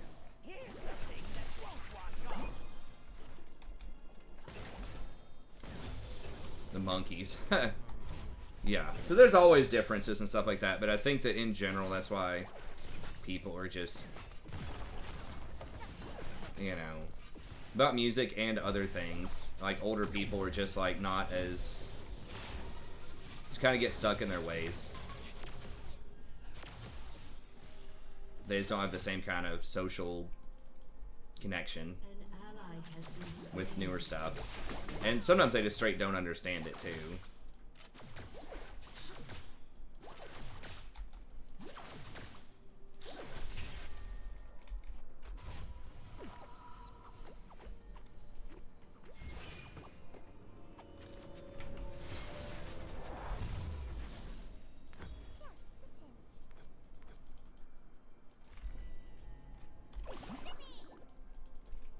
Okay, he was right there.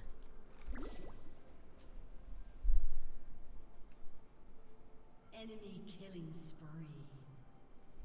Yeah, that's true. With like HIV.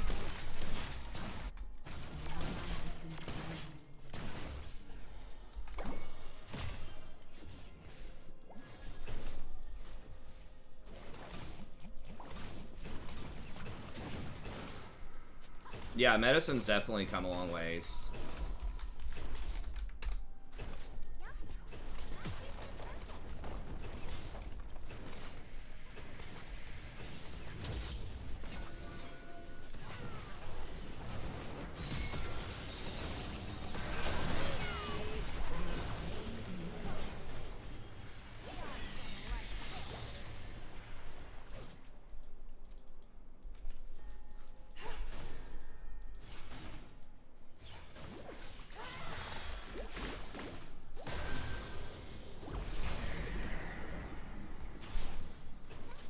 Enemy killing spree.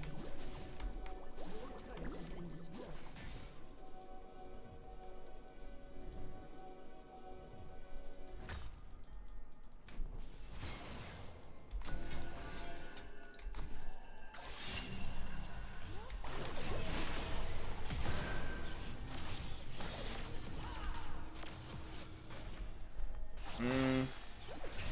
I maybe could have W'd him a little bit faster.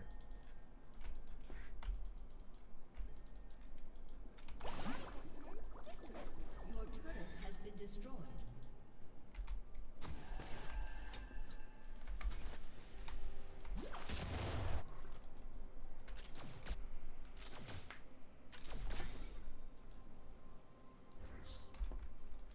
And then there was Slipknot, you know? Like, Slipknot was Amazing. Actually, Slipknot was not that bad, to be honest. It was like a really good, like, breakup or rejection, you know, type of band. Or just, I don't know, getting ready to go to the gym or something kind of band. A little wait and bleed. We're gonna have to lay down that dragon, probably. I got moon. I can purchase moonstone, so I need to do that because that's a really big pickup.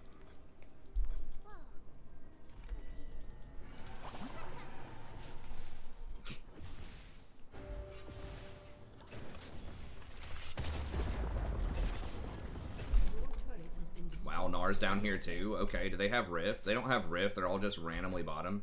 Nosy dewdrop.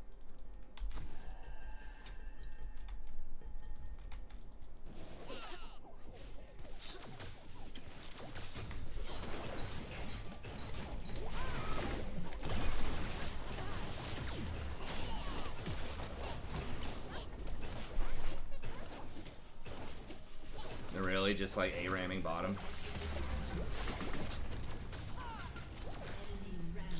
Like, we're all just sitting here watching. I don't know, I don't get it.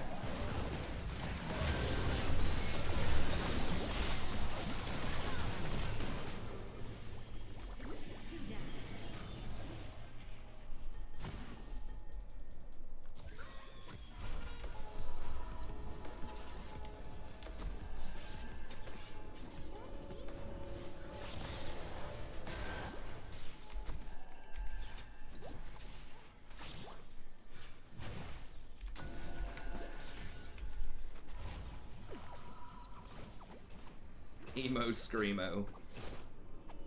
That's right. Dude, they are trolling so hard. They put that just out of range. Come on.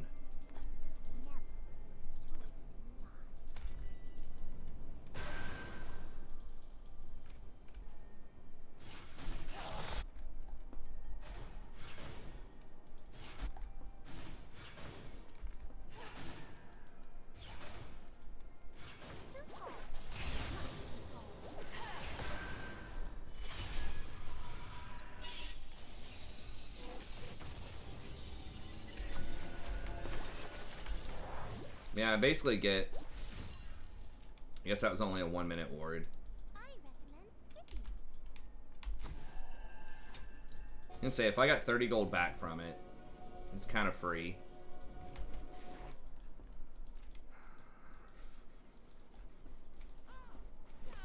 Twitch is right there. He's got his Gnasher's Tooth, so he's gonna be strong for about 5 minutes, and then he's gonna be worthless.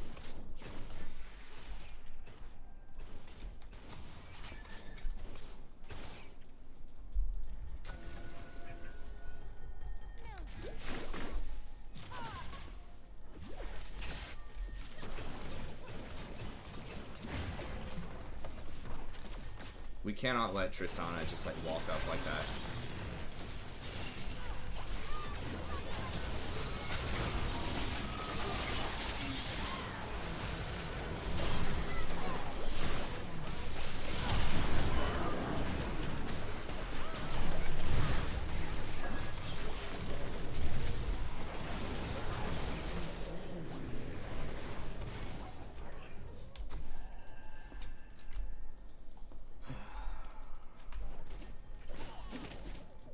Kaisa died with ult. That's unfortunate.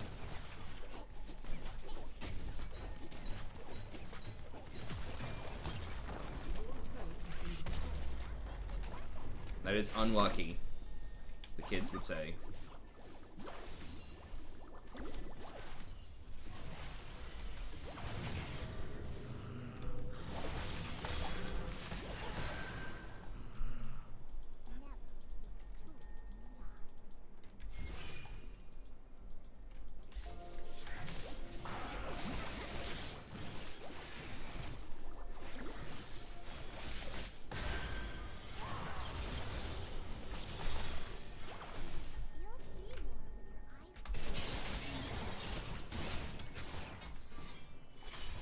Can we just trade?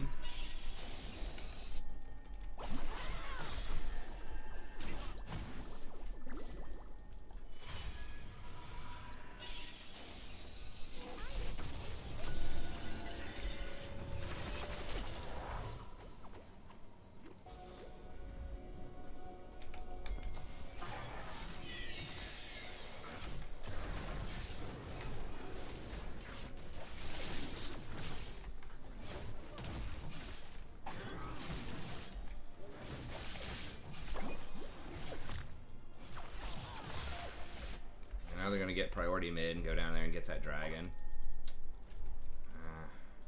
I mean, I guess we just have to kill Gnar.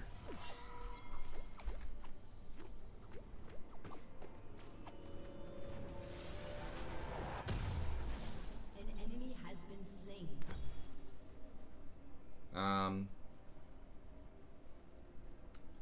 Let's go get control words. I'm really tempted to just get a fairy charm there, but at least we trade a kill. Like, we get a kill, probably a shutdown. Was it a shutdown? No shutdown, but like, we couldn't fight for that dragon anyway, so at least we got something for it, I suppose.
Holy shit.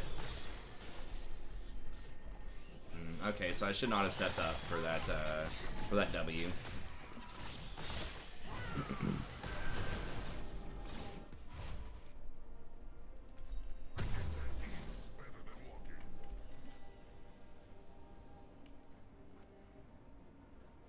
Your turret has been destroyed.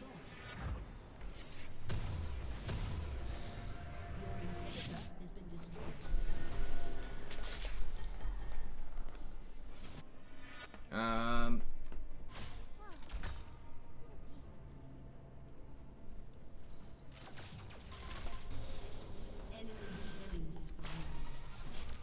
Well, viruses aren't smart in the sense of, like, they have deliberation, right?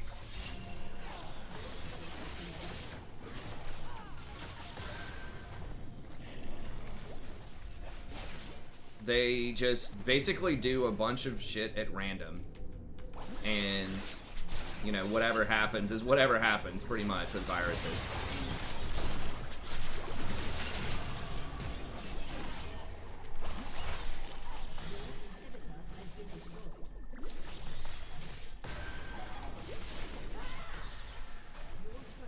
And they evolve. Like, they're smart in the sense of, like,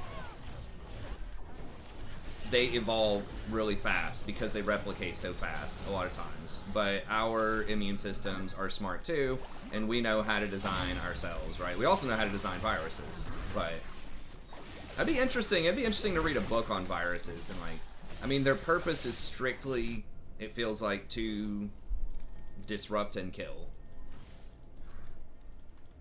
Like, evolutionarily. I think they evolved to combat bacteria, so, like, it's all kind of this elegant pattern in nature, right? Like, I think that they keep stuff from overpopulating. But I don't know the origins of something like viruses versus bacteria, but I know that's a battle that's been going on for, you know, billions of years, I believe. Although viruses can't really exist outside of organic life, so... I mean, I guess they can kill bacteria in the wild. I'm kind of out of my element there, but... yeah, they don't really design themselves. They just do a bunch of random stuff, and eventually, you know, some of them become dangerous for humans. And as we solve them, they are able to mutate and adapt, but they don't do that, you know, intelligently. It's just the ones that do that well survive and become more predominant, and the ones that don't die off, like smallpox.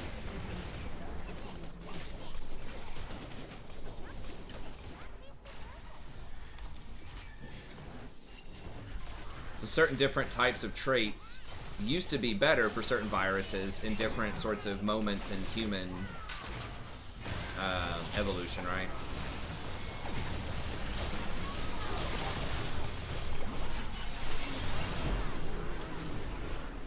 I tried to poly him, but he got the kill while the poly was midair. Oh, Lord.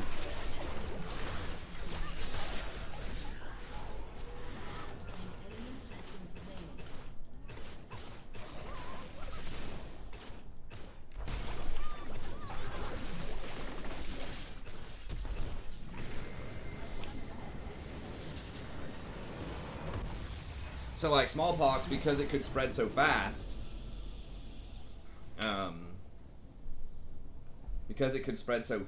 like, that was what made it really powerful and able to propagate, but it did not mutate very quickly. So, before we had any kind of, like, reliable vaccines, then that was the perfect game, right? Spread super fast, but like you're sort of alluding to as well, is if viruses kill people too fast before they can spread it, then they just end up dying off. If they have too high of a mortality rate and it's too quick, then people are not going to be able to spread it. Something like Ebola or whatever. There are some other ones as well, but...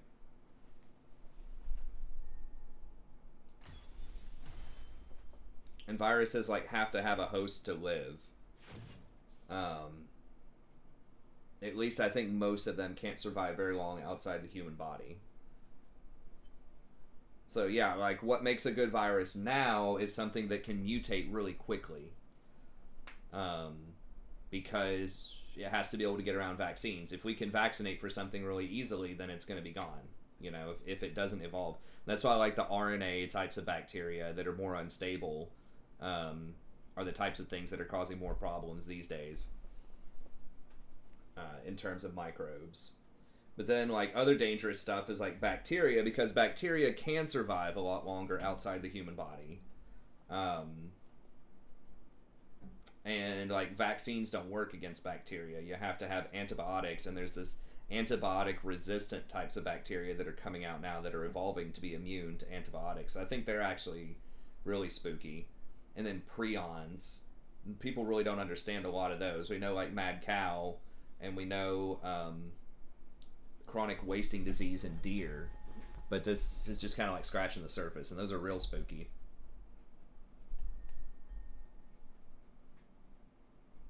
I mean, I think there's not a lot of study on this, but I think viruses could actually, some of them, be maybe beneficial in some circumstances to people, at least evolutionarily.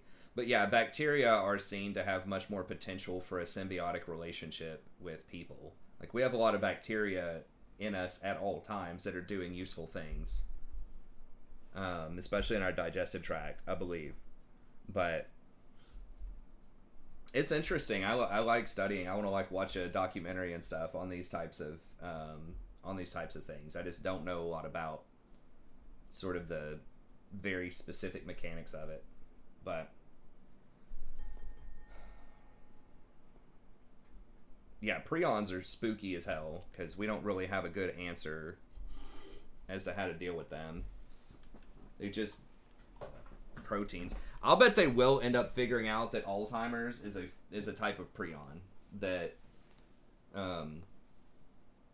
people somehow pick up that can be transmitted, or that just somehow it exists or comes about in people, and it just takes a long time to kill them. But a lot of the data I've seen suggest that the types of symptoms and problems that people have with Alzheimer's are very similar to like mad cow and stuff like that. So I think they will figure out that Alzheimer's is caused by a prion. And hopefully they can cure it.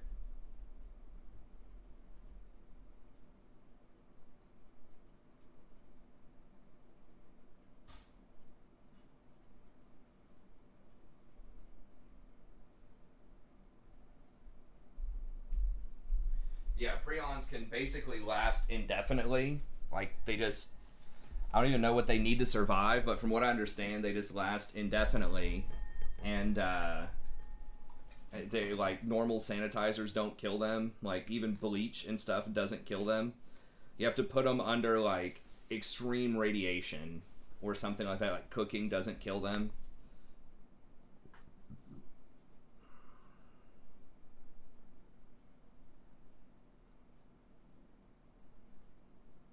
I wonder what diseases and problems we have are... Well, there's no, like, you don't die from old age. There's nothing in your body that strictly says you hit a certain age, you drop dead. Right? And that's it for the games of League, by the way, for tonight, unfortunately. I've got to roll out. I'll see if I can get on earlier. I know I got on a bit late tonight. We'll see if we can get at least, like, 5 games in most nights. Get, like, 3 hours in. But... yeah, there's nothing that says you have to die. Like, there's no rule. It's just stuff starts breaking down in your body, and we don't know how to repair it sufficiently yet. But I would not be shocked if in 50 years or something, then people really don't die of natural causes. If you have enough money or access to whatever the science is, I think they will have that solved. Most likely. So, like, I mean, your cells just take damage over time, right? Every time they replicate, it's causing damage. I think there is something like it's like a Hayflick or something number. It's like a number of times cells can replicate, period. That they think there's a limit on that, but I'm not entirely sure that's true. You're talking cancer. I think they'll be able to fix that at some point. Your cells are more prone to cancer, but a lot of it is just detecting it and then figuring out a way for your body. Like, if you can just tell your body to kill it, or if you could send in targeted medicine that doesn't kill the rest of you. Because we could kill cancer. The problem is it's going to kill you to do it, right? We can, like, do the equivalent of just, like, pump bleach into your body. It's just going to kill everything else.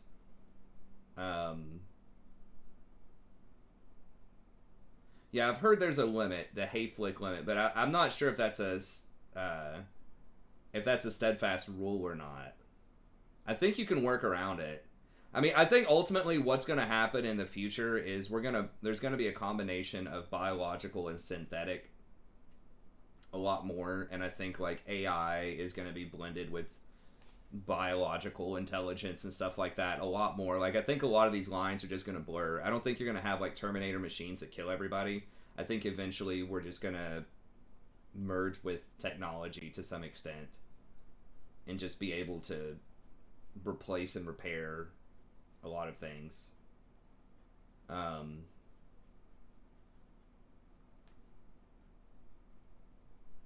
cancer cell is going... I don't know what that means. Something, but it's still a cell in the body. Well, your body thinks it's one of your cells, so it doesn't attack it, pretty much. I don't think it's going to be blood mixing. It's just like you have to figure out how to target the cancer cells, find them, and target them. We'll go to our robotic bodies. Yeah, I just don't think there's going to be that much of a difference between, like, at one point the synthetic is going to be so similar to the biological that it's going to be hard to distinguish it. Yeah, I I mean, we're all already basically cyborgs, right? Like, there is pretty much a form of hive mind going on right now when you think about social media and echo chambers and how Google and Facebook and stuff like that operate, and just how influential they are on our minds, right? Like, we're kind of moving towards a form of like a hive mind already to some extent. I'm not sure why it timed you, Lucas. Sorry about that. But like, we're already, because of homo. Sorry. Yeah, we had to, that was one of those like slurs. No one even says that anymore. That's like such a boomer like slur to call somebody a homo. But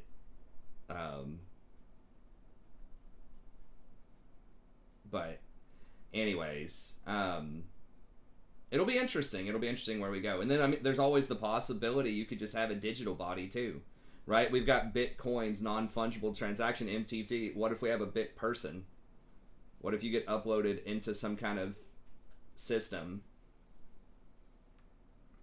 as a crypto person? I don't know. It'll be interesting to see where we go, but I got to get out of here.